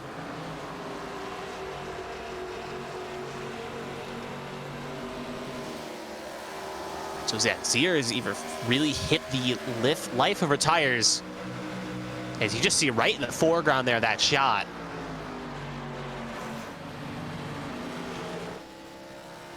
Yeah, we'll have to keep an eye as she is really falling off. We'll cut back to Christina Ryan here, as her battle, who has been watching that while I was talking about that. Christina Ryan been hounded by both Queen's Design machinery here for the past 10, 15 laps. And it doesn't look like it's going to change much anytime soon.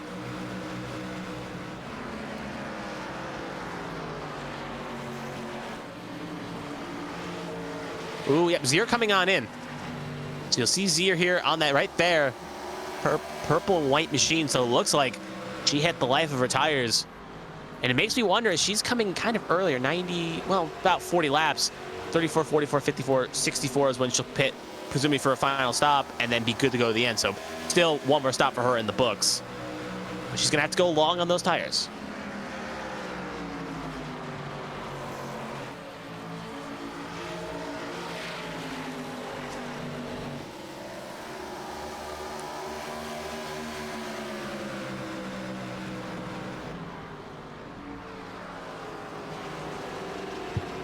Differing strategies in play as Zier comes out of pit lane. Zier now fully a lap down and still ahead of John Hagan. That's important. Yeah. Yeah. Perspective, John Hagen right now has got, well, he's close to, no, Emily Howe's still half a corner straight away, but yeah, John Hagen for perspective is entering 3 and 4, as you can see on the mini map right there, while Zier is obviously ahead of that by a good 10 seconds. So at this point for John Hagen, just hoping more cars either crash out, disconnect, what have you. But that machine being so damaged and the speeds being so slow in that machine, consistently running 30s. He needs something. Oh, he just hit the wall again, John Hagen, hard. And I think it may be a retirement. Bouncing the inside wall, too. Yeah, there he is. Yeah, I think it's yeah, it's going to be Curtains for the 52. He'll concede possibly a few more spots here, but yeah, he'll just replay up. You can just see the thing gets kicked, hits the wall hard, door side, and then hits the inside wall. You can see that right front is kind of already having problems turning there as he's struggling. That thing is pancaked in. And this should most likely be a retirement of the 52 here. And he's going to lose 2 more spots to the 94. And, well, he actually won't lose a spot to 47. 47 is still in the pit lane at the moment, so he'll lose only 1 more spot to the 94. And we'll finish at possibly P9 or P10. But back to the battle here. Ruby Acosta, Christina Ryan, they've been fighting for a long time. Christina Ryan still holding out strong.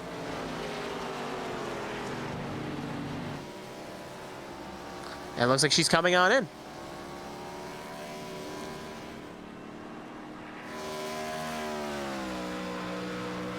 How continues to lead the way, coming to 71 laps to go here at Phoenix.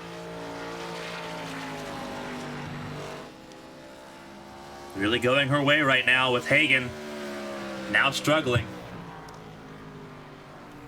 But Zier should be able to re-inherit some time here once more cars come in. McKee comes in as well. Yeah, she will cycle out ahead of presumably everyone currently still on the track. She did lose a lot of time to Emily Howe, though, but we saw even Pelletier Sharp under the first stop, a window of green flags when she came in early. She was able to jump ahead of every car. So in theory, she should take the lead when everything cycles out, obviously bearing a caution of sorts. But how much of a gap she has and how well she can hang on to it are 2 more questions we'll have to answer when we do cross that bridge.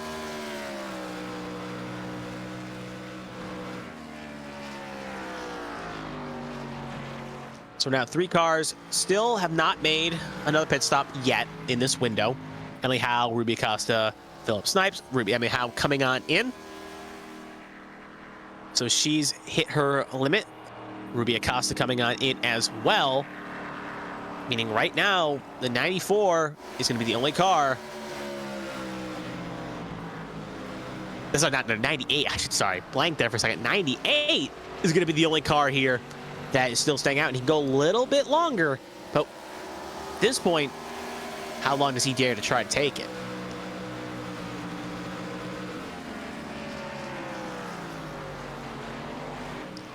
Because right now, he'll be coming up in 2 laps time to 134, which would be about 40 laps. If he can stretch another 10, he'd be at 144, 145. If he can somehow get over that a little bit more, he can get that all-elusive 150. And if he can get there, or at least halfway to there, maybe 147, he could hit it. But right now, obviously, time loss here. Basically, everyone's been able to get to lap back for the most part, including Ruby Acosta, who at this rate should get it back relatively soon.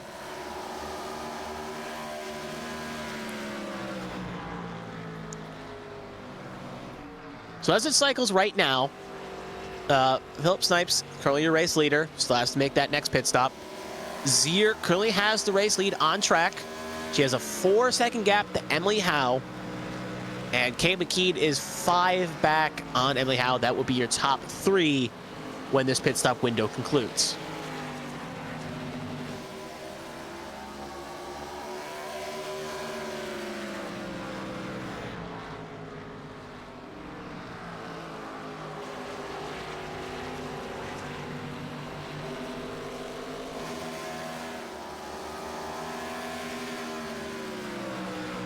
Should be worth noting, looking in the chat right now, I'm hearing John Hagen, obviously he's joined us in the chat here after his disastrous race, to put it lightly, but he's worth noting that he said he could have hit 50 to go in his own strategy, and that car was running 30-second lap range. And right now that 98 machine's running just under, was running a 29.99 last time by, was running throughout the most of that stint there, was running in 30 bracket. So if John Hagen, in theory, who pitted at the same time Philip Snipes did, and if he thinks he could have hit 50, running similar-ish times to that 98 machine, it may be a hittable number. We may seriously have to consider this.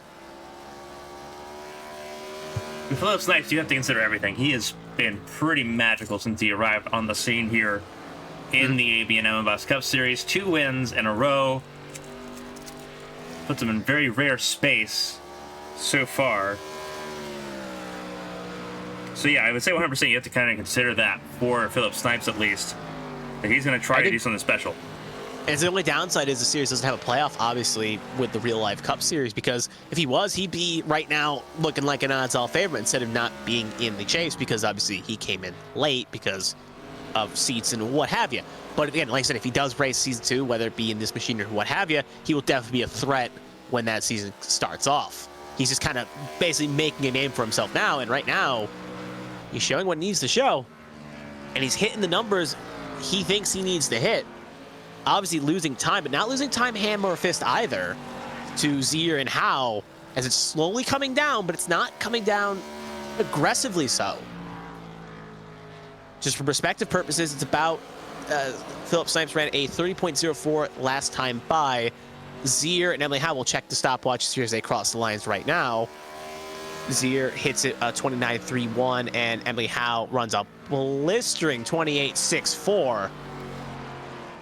Emily Howe cutting into that quickly, but Zier is not. We'll cut a little bit back here. Ruby Acosta and Callie Height, they are fighting for position. Teammates in question. Acosta gets around Callie Height. Callie Height obviously struggling a little bit. She's had some incidents with the wall. Hanging on. Battle for second about to commence here. Emily Howe and Zier. Emily Howe been running a lot faster laps. I just read off this lap times, running about 5/10 clear of that 89.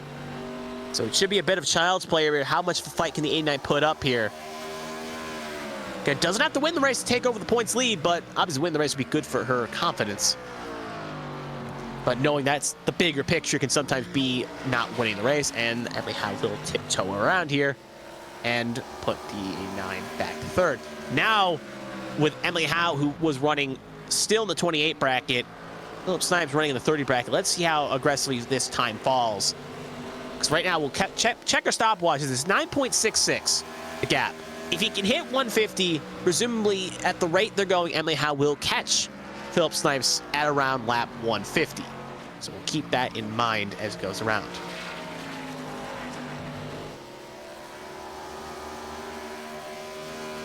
A battle worth noting, keeping an eye on it, getting a little bit close here. Ruby Acosta and Christina Ryan. We saw that a lot before the pit stop window happened. And Christina Ryan and Ruby Acosta falling in the frays again.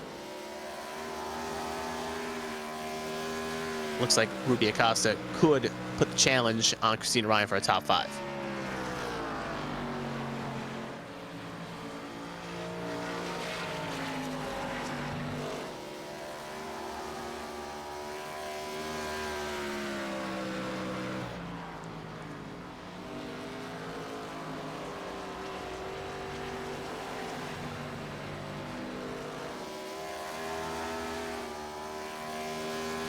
Ooh, Ruby Acosta going to make a move on Christina Ryan. She'll get the job done. Let's put Ruby Acosta up to 5th. Christina Ryan falls down to 6th.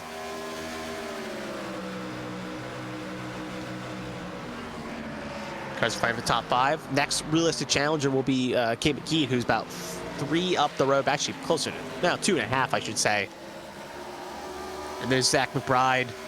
30 down at the moment. Should be able to catch John Hagen bearing an incident or something. So John Hagen will fall down to P10 as things stand. So yeah, worth noting in the championship hunt, John Hagen will fall down to P10 and will get 10th place points billings as long as Zach McBride keeps putting down laps.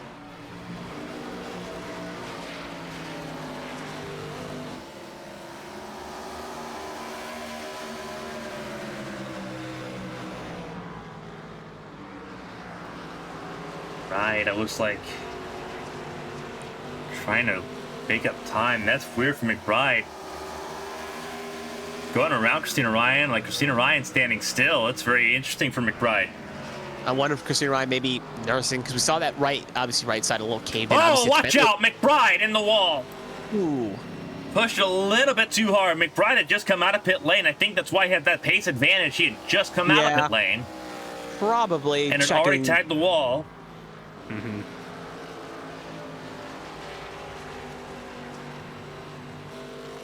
Actually, Zach McBride was not actually. He last pitted on lap 111. So that was 30 laps ago. So he's also only on lap 115 now. Oh, yeah. Boy. It'd be helpful if I read numbers. Yeah, no, you are correct. The fresh tires is the reason why he was faster in that regard.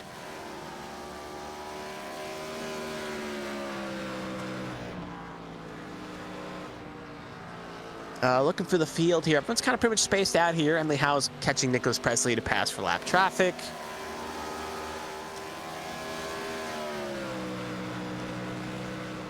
But yeah, that elusive 150 is coming here. And Philip Snipes looks like he'll hit it even like right now. He's still got a 3.5 second gap on Emily Howe. So Emily Howe is not closing. Like I said before on lap 140, that by the time 150 happens, Emily Howe should be able to catch Philip Snipes. And right now, that doesn't look like it's going to be the case. She'll get there, but it's going to be close-ish. 149, obviously 3-second gap. Times have fallen down a little bit. They've actually kind of equalized. It should be worth noting that Philip Snipes has run a consistent low 29, high 30 for the past 10 laps. Yeah, he's put up a lot of consistent lap times here. These past, really look at these past 15, 20 laps. He's running consistent times. And Emily Howe's already down to 19.2s. And he's just going to hold on for a couple more laps. He's going to have a really good shot here at winning this race. He is out the 150 mark now. He is golden right now. Right now, the only thing he doesn't want to see is a caution of sorts, because that would, I mean, he's clearly showing the pace. Honestly, right now, this would be the best time for it, because he would get a free pit stop out of that and hold on to the position. True. He doesn't want to see a pit stop when he comes in. I think the only downside is, though, looking at the best lap speeds, for instance, his times haven't been as fast as Emily Howe's. So obviously, if he pits, he gets a fresh tire set. Obviously, different scenarios we'll concede up front. But I feel like at this point, he's kind of made the bet on the strategy. If he, obviously, you don't want to see when it comes in. You'd rather see it now than anytime. But he wants to see the stay green throughout, because I think that gives him his best chance of victory. Absolutely. And he's going, well, oh, he just got loose, though. So I think maybe it should be time to come on in. Emily Howe going to get a great run here, and he's coming on in. He's confirmed it. So he is in this time. He was running to that cliff, and that cliff is hit. Mm-hmm. And he comes out of a 4. I think his only wish is he's probably got a few extra laps, like kept that gap, I should say, about 2 seconds, but caught a little time there, hoping that doesn't come to bite him in the rear. But he will pit. Hagen's prediction seemed to be spot on, that he thought he could make it, and it looks like he did. So he's firmly on good to go here, strategy at the very least. He's pushed it, he made it work. So now he's good to go to the end without another stop. And now the rest of the field will have to pit at least one more time. So at the moment, Philip Snipes will inherit the lead when it all cycles out here. The question is, can he keep the lead? As he will go now 1 down, as Emily Howe will put that 98 machine down 1 position.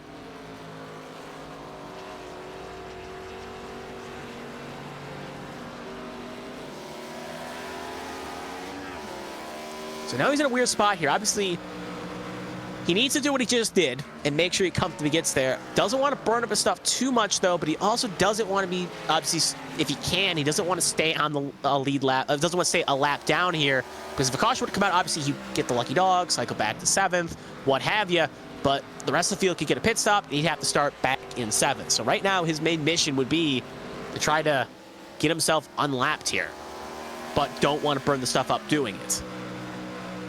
It's a weird catch-22, if you will.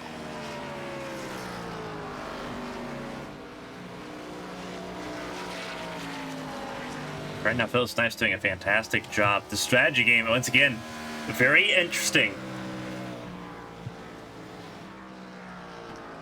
As Philip Snipes has emerged as a legitimate contender.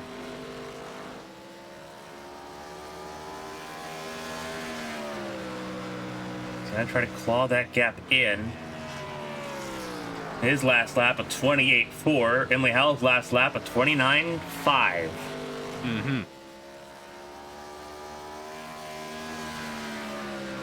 So if you want to know what that gap looks like, it is quickly closing in. You see the map on your screen on the right side. Emily Howell, the 83. Approaching turn 3, Philip Snipes, the 98, with the green circle around it. Mm-hmm. Quickly approaching the race leader, trying to get a lap back. Knowing Emily Howell's going to have to come down pit lane by no later than lap 181. Emily Howell pit on lap 131. So, but it'd probably be sensible to think that Emily Howell might come in a little bit sooner to try to cut off Philip Snipes' attempt here, and also give herself put more chance to run Philip Snipes down. Same distance. If she goes long, less fuel you have to take in, but obviously taking 4 tires, it won't matter that much. It would just be the car would be lighter with the fresh tires. So it's going to be interesting to see how this all plays.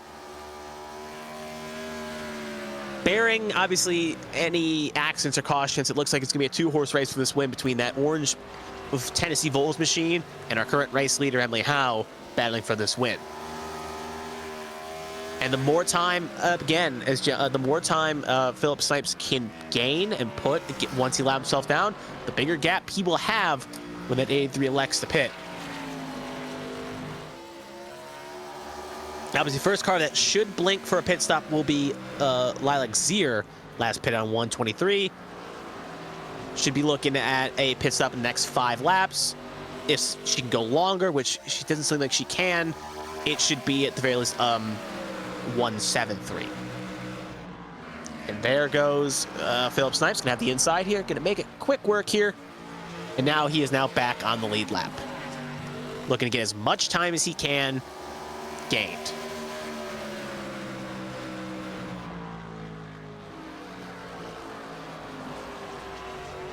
Yeah, it's game on now with 41 laps to go. Yeah.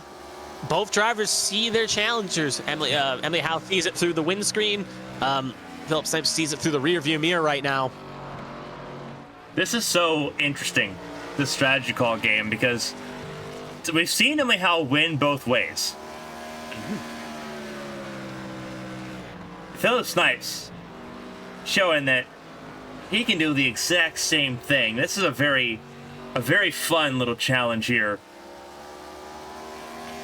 I mean, in principle, like last week at Charlotte, even though he got kind of more lucky than strategic with his pit stop choice, and luck with caution coming out, but he still took the lead and held on for those laps. So even though he got lucky, he made sure he took advantage of that luck. Yeah.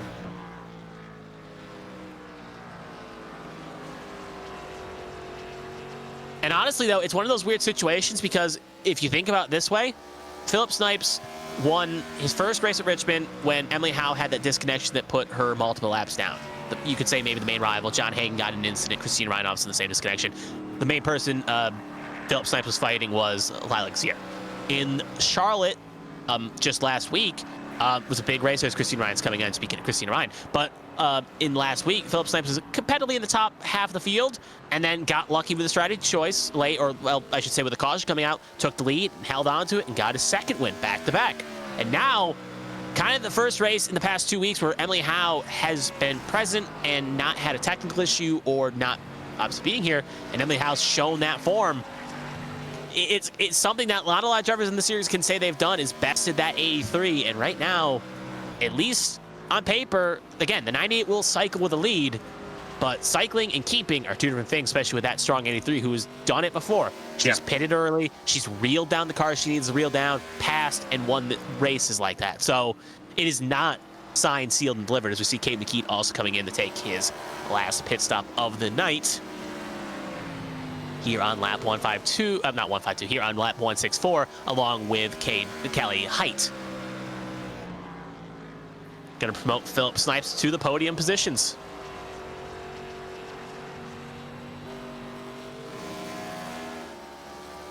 Yeah, this has been a very interesting race so far, with 35 laps to go. Zier in. 89 has also come down pit lane. It leaves just Zach McBride, who was already off the pace by a significant margin, and Emily Howe to make their final pit stops. in this race. Snipes to second place. Kelly Height leaves pit lane, as does Cade McKee. No, Again. McKee still in pit lane. Ooh, Prolonged pit stop. 42, Yeah. 43, 43, 44. Is that 44. a speeding penalty for Cade McKee? No, he's still not left his box yet. 50, 51. Speeding would have only been 45 seconds at it on top. And speaking of cars coming in, leader in. 83 in on 166. Yep, 35 to go. McKee leaving pit lane now. 54 seconds. That's 15 on top. Well, 15 for the regular pit stop on top of whatever is left. Potentially a penalty of some kind. It has to be, because, I mean, Nicholas Presley also had a 55-second pit stop for his troubles as well. I think that's speeding. I think that's a good speeding penalty, because it goes up by increments depending on how much you miss the pit entry by. So that's a very big issue there for McKee and Pressey, who are now not going to be in touching range of that podium place that they were fighting for. Keeping an eye on Philip Snipes. Front of the field, Acosta stays ahead Emmy House stays ahead of Ruby Acosta. Acosta is ahead of Lilac Zier. Christina Ryan, 5th place, last car on the lead lap. On 10-lap fresh tires, then our race leader, center of your screen right now. This will be interesting to see how this chases down. 10 seconds the gap for Emily Howe. Yeah, and it should be worth noting, 10 seconds was the gap that Emily Howe made up from 140 to 151. She made that up in 11 laps. Now, obviously, Philip Snipes was on a lot older tires in that situation, but it's a tire gap right now. Last pitted 151 for Philip Snipes. Emily Howe 166. 15 lap gap. So it's not going to be, but right now, look at how fast she's already cut into 8.73, 8.66. She just when ran does a it plateau? That is the big question. That is the huge question. When does it plateau? And will it plateau enough by the time she gets Philip Snipes? It's not a question, it's a matter of when, but also a matter of when do those tires plateau. And look at all the traffic Emily Howe has between her and Philip Snipes. Philip Snipes has Pressey in his way. Howe has McKee and Callie Height, who are not going to make it too easy on Emily Howe. Yeah. On right that now, path. Philip Snipes is just telling the 94, please go around. Please let me through. So yeah, Emily Howe has not even seen the traffic yet. So that traffic is relatively hanging around the 98. So as she gets closer, she'll hit more and more of it. It'll get more difficult, 100%, yeah. So just perspective, last time by 29.58 for Philip Snipes. Emily Howe, 28.40. So 1.1. second quicker.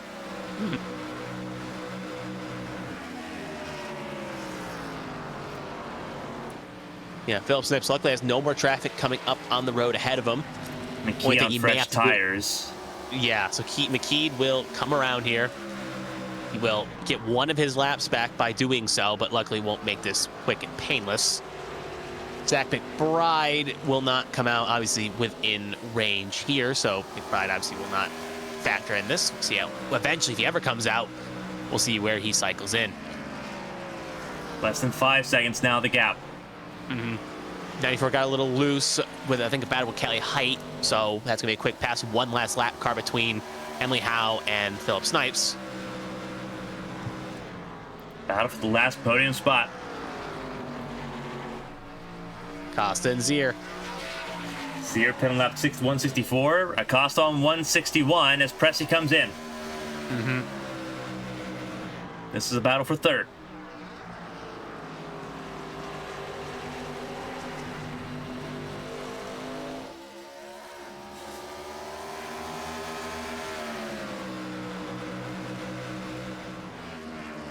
Keeping an eye on this battle as the gap closes at the front. Zier in the wall.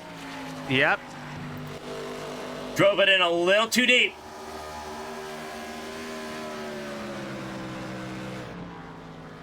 And that's a little bit more of what Christina Ryan's hoping to see. Ryan sitting down in 5th position, trying to minimize any points loss to the 89, as both of them will inherit the top standing in the championship after tonight's race. Oh.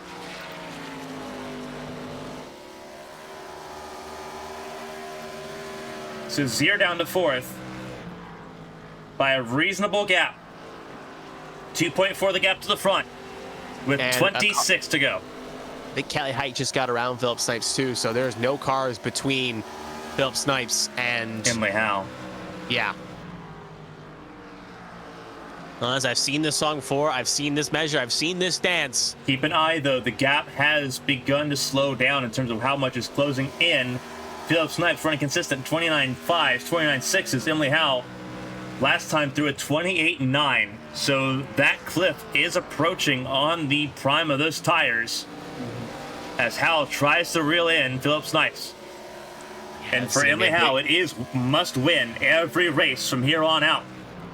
Last time through 29.8 to 28.9. So they're both losing time now. Yep, we saw Philip Snipes was able, when the tires got really warm, was able to pull a consistent 29.9 consistently. Emily Howe, though, still got that advantage at the moment. It's not plateaued enough to really be within Philip Snipes' consistent time window. Honestly, Philip Snipes needs the Emily Howe's tires to really just start, a little snap there. So get it, kept it under control here, but now it's within a second. She just got into the 29 bracket. It's still 7/10 clear. Hustling as much as possible. 23 laps to go. Can Emily Howe complete this pass in a quick manner? Snipes Again, it's weird taking away the line. Philip Snipes obviously wants to fight for the win, but also knowing championship driver, not a championship driver, you don't want to accidentally wreck Emily Howe and take her out of any championship fight she could be in. So it's a weird spot to be in. Emily Howe just has that grip there still. That's to be pass done. Not a bad effort there for either driver. Coming to 21 laps to go. We're about 10 minutes away from figuring out the winner of the ABN Desert 200.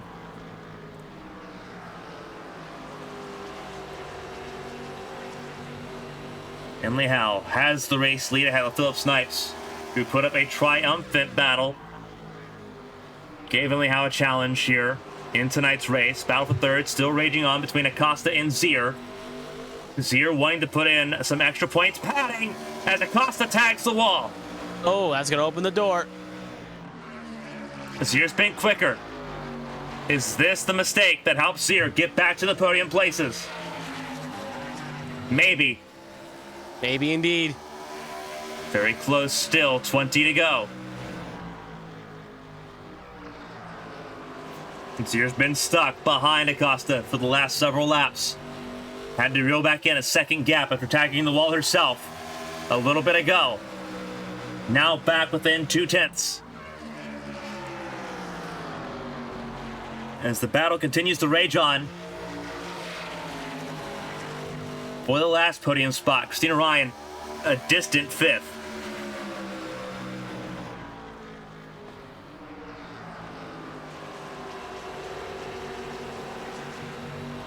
Caden McKee, after the speeding penalty, still a lap down. He's the next person behind Christina Ryan, so not a position battle there potentially. As now Emily Howe's coming up on Callie Height. There's Height up ahead of the race leader. Does Height make it difficult on Emily Howe?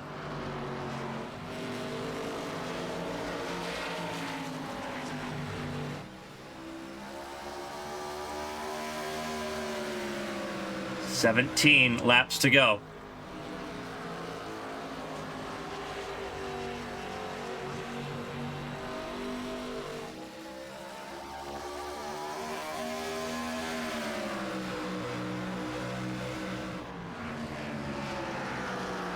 Gap is basically over just under 4 seconds here. And even then, Emily Howe's still not plateaued at a range that Philip Snipes would even need. So there's extending and extending and extending here. Battle for third, heating up like once more. They were side by side entering 3 and 4. Acosta holds on to it still. Mm-hmm.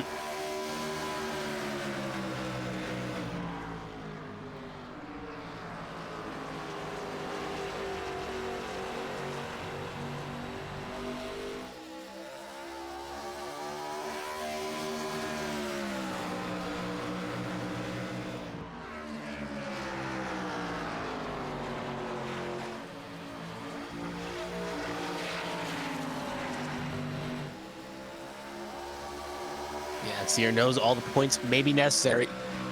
So how aggressive will she be here? That's the magical question here. Ruby Costa obviously fighting for her own championship here. Obviously, not own championship, own playoffs and championship. Knowing that, don't want to throw away points if we can. Podium would be great for her confidence. Obviously, best finish was P3. Wants the best at 2 times she's done it. Wants to make it a trifecta of P3s here. Did not have a great race at Charlotte last week. Put her in the hole. Being able to gain, especially on the points leader, entering Darlington in 2 weeks, is going to be critical.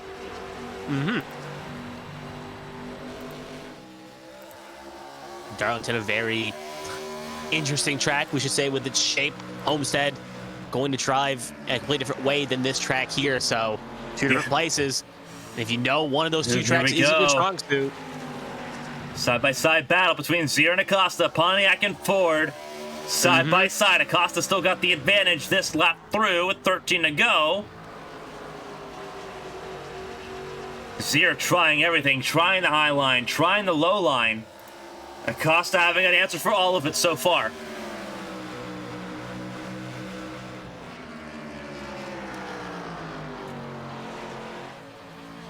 Just making that car wide where she needs to make it wide. Absolutely.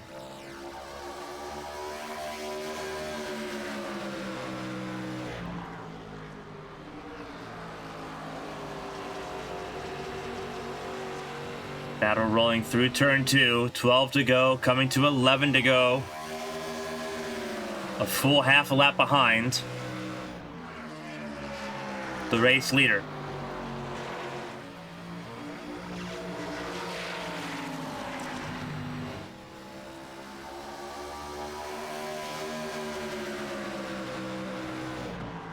Continuing to roll through the corners here. And this is the closest battle on track. Everyone else hanging on for the next 11 miles.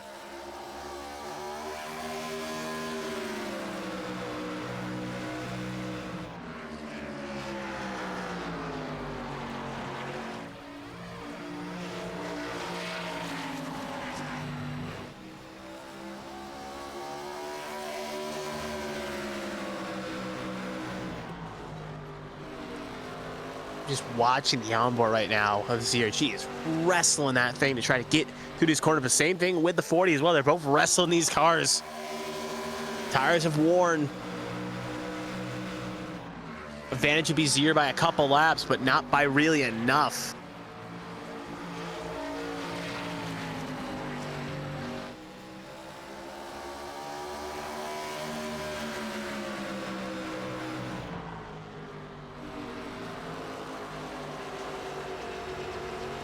Zier's been frustrated by Acosta all race long. Oh, she can't let her temper get the best of her here. She's got to keep cool, calm, and collected. We can just see she gets a run there, but she's just met by a Pontiac rear spoiler.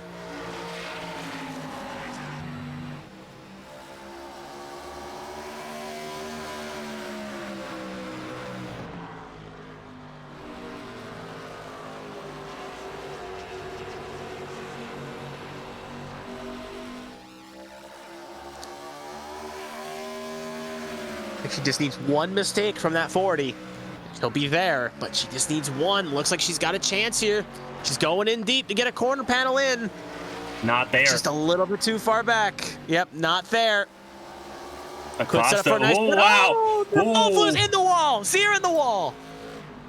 Zier clipped that inside wall. I think that puts that battle to bed. It's still with us. Yeah, we'll see how bad that car, because it did clip it on the left side. She looked like she hit it flush, or close to flush. We'll see if that is ill-affecting enough that's going to take any chance of this battle out. Obviously, a little bit of a big gap, but she could still reel it in with 6 to go.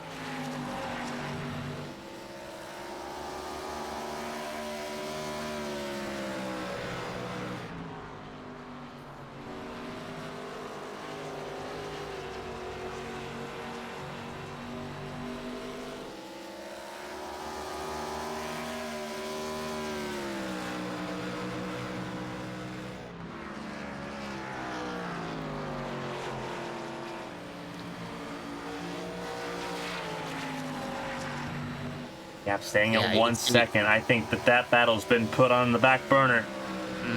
Sierra tried everything that she could. That was her last gasp there to try it, but Yeah. it's just too little too late. Well, not too little too late, just ended up car kicking, hit the wall, and that was that. Unless Ruby Acosta makes a mistake, it's going to be advantage Acosta for the last step of the podium. And that'll be another podium for Acosta, 3rd place, where she sits at the moment, and opening up that gap by a 10th with 4 laps to go. Race leader Emily Howe coming to take 3 laps to go here at Phoenix. Miss Charlotte made these next 3 races must win. Step 1 of that is going to be complete here in 3 laps time. Make that 2.5 laps time. Yeah. She's put Christina Ryan a lap down, but Christina Ryan still safely in the top 5. Callie Height's streak of not getting top 5s in Stock Car Series continues across HTL, RXC, and ABN. It'll be a 6th place for her with 2 laps to go.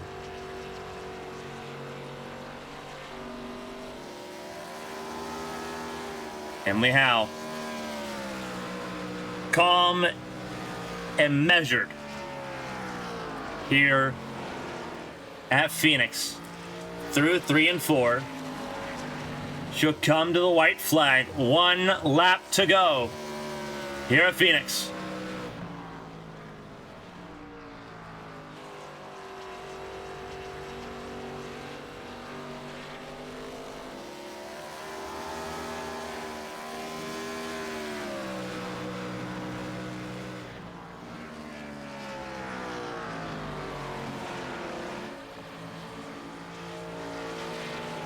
Coming to the checkered Comes up flag. the last couple corners here. Emily Howe wins at Phoenix. The comeback begins. Christina Ryan holds on to the top 5 ahead of Callie Height. Philip Snipes will come around turn 4. Great drive. The winning streak ends here at Phoenix, but 2nd place, still a phenomenal result. Ruby Acosta closed in massively on that gap to Philip Snipes there, but will finish 3rd ahead of Lilac Sear. Honestly, that thing that helped Emily Howe the most is she came in as early as she did because gave her more time to race. Obviously, she probably would have got there.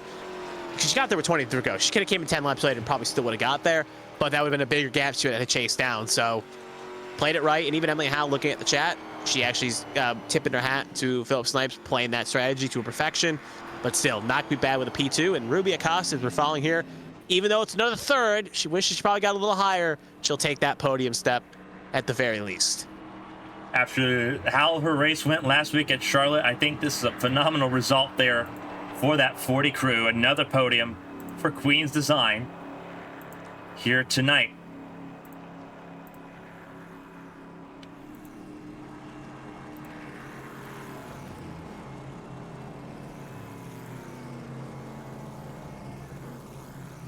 Phenomenal race there for everyone. Man, won't even burn it down. She'll just retire to the pit lane. Yeah, very strong battle here tonight. Emily Howell, the race winner. Obviously, before penalties are looked at and possibly reviewed here, the gap between Lilac Zero and Christina Ryan now 16 points. John Hagan a further 10 points behind. Then Acosta moving up to 4th place in the standings. Pressy in 5th, McBride 6th. Emily Howell moves up to 8th place. 121 points back, needs to gain 40 points a race on Lilac Zero and Christina Ryan to try to take a championship at the final round. It's going to be a race to the finish of this season, without a doubt. Crazy stuff here tonight. We'll see if we can talk to some of our podium finishers and our top 5 finishers here this evening. We'll start off with our race winner. We'll start off with Emily Howe here tonight. Emily, this is Carmen from the ABN booth. You got a copy? Hello. What a way to start off the comeback. A race win in emphatic fashion here at Phoenix. Obviously missing out on Charlotte a week ago. race 1 on that comeback tour begins. Walk us through tonight. It seemed like it was a very last-second move, but how easy was it driving the night? It was definitely a really interesting strategy game the whole night because I mean there was so many different little strategies on the fuel that we kind of all were racing our numbers and our windows. So I ended up kind of going on the long strat early on. Was going to try to go 50, 100, 150, and then it worked for a couple of us. Me and Phil made it work, and then at the end, the battle with Phil trying to see. I didn't think that that was going to work for him at all, but he managed to save those extra 6 laps and finish P2 to that. So that was cool. And then goal for tonight was really just, at this point, it's win or it's over. Championship-wise, I got to get every point I can. So I think that should have been clean race, lead most laps, and win. So that's a good night with competition not having great nights. So hopefully you can claw it back and come back for it the next 2 weeks. Yeah, obviously it's going to be critical here. 121 points back right now after tonight. Makes it 40 points the gap that's needed. Obviously with races like this, even if Zier finishes 4th and Christina Ryan finishing 5th, that still gives you a decent gap. So 100% still in reach there. You look at the next 2 races coming up. You look at Darlington in 2 weeks' time and Homestead in 3 weeks' time. How do you feel about those tracks being able to kind of go in and try to complete the sweep of the chase? Darlington's definitely a good track for me. Obviously, I don't want to be a lot about tire saving and strategies on that end, and that really falls into my lap. And same with Homestead, kind of similar vibes. So should be 2 good tracks to really finish off the season off, and then hopefully just do as much as I can to really be there at the end. So far, it has worked out phenomenally for that 83 camp. The comeback tour begins here at Phoenix after missing the first round last week. 2 races to go, 121 points the gap here tonight, going towards Darlington in 2 weeks' time. A championship pursuit beginning here. Before I let you go and kind of let you get ready, obviously still recovering from illness there, and obviously a 2-week gap going to help get ready for that race at Darlington. If there's anyone to shout out and say thank you to, I know Prismatic Motorsports, your team had a pretty big announcement driver-wise for the from the Ford Esports Championship. But if there's anyone to shout out and say thank you to, Emily, the floor is yours. Congrats on a very monumental day for Prismatic here.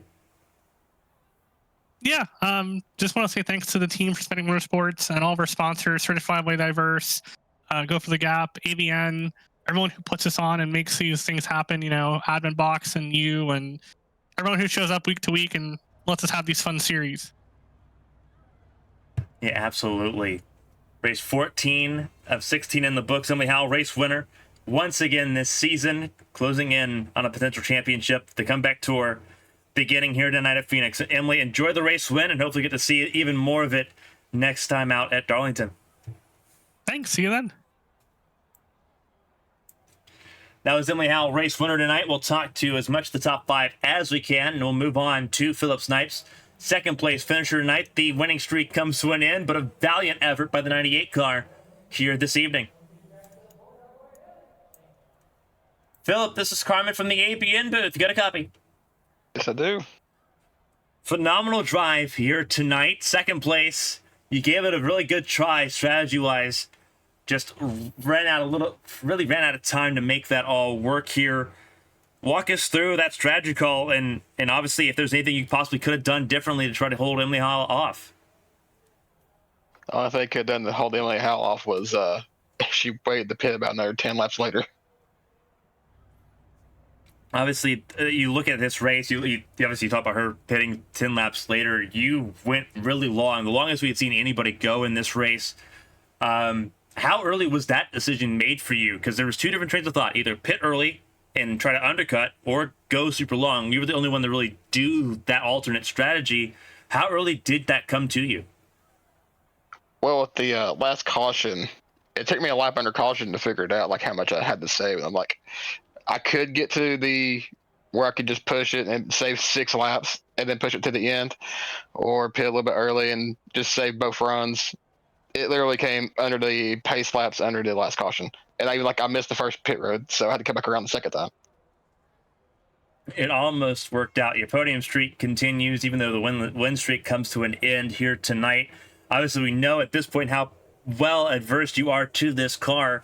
with Darlington coming up in 2 weeks, a much needed week break for some drivers here, do you have the feeling that you can be just as competitive as now that you've seen what Emily Howe can do? You talked about last week at Charlotte, you wanted to have Emily Howe race and actually battle with her. Now you've actually had a little bit of that on-track battle, being able to kind of learn a little bit. Do you think that you can kind of bring it again at Darlington and try to get back to a victory lane here at the Lady in Black?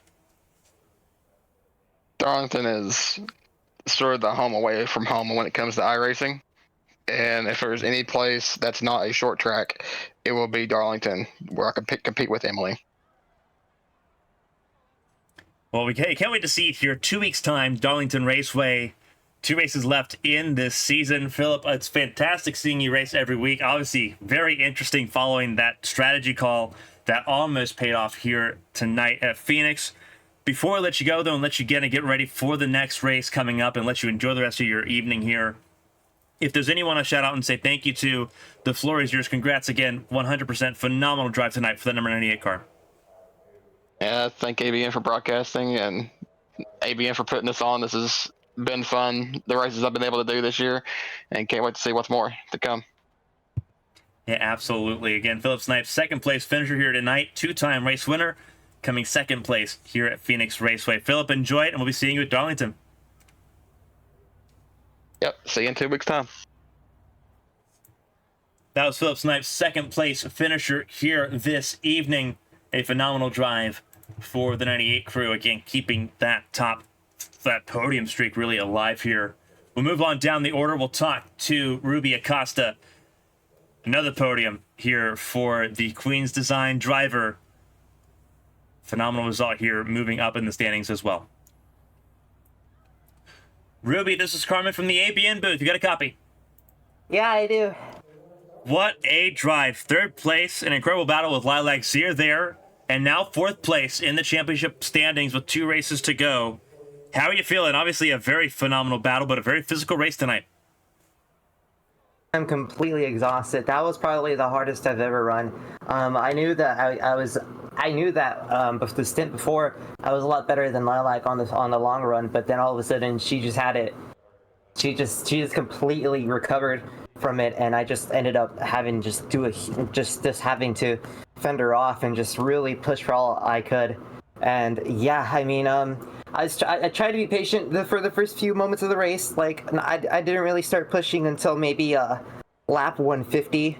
I'm not sure when, but there was a moment when there was moments in the race where everybody was sort of losing their mind trying to push, and I just sort of was like, okay, I'll just let people pass here. I mean, it's still a long race, and it worked out, I guess. I mean, I knew I had pace on the long run, so I tried to undercut Cade and Lilac, and that ended up working well. Ended up ahead of Lilac, and yeah, it ended up perfect. And oh my gosh, yeah. So top 3, I mean, yeah. Yeah, shout out to Lilac. That was a really good run. She really gave it for all. She really gave it all she had. Absolutely, a phenomenal battle. We watched a good chunk of that battle between you two here. You look forward. That was a battle really kind of helping you kind of gain some points in the championship. You're now up to 4th, recovering pretty well after what happened at Charlotte last week. 46 points the gap between you and the championship lead with 2 weeks, with 2 races left. Darlington and Homestead coming up. It's in your grasp. A good race tonight. Long run pace. Going to be important in 2 weeks' time when we go to Darlington. Do you feel like you can continue to chip away at this points lead that is completely manageable for you?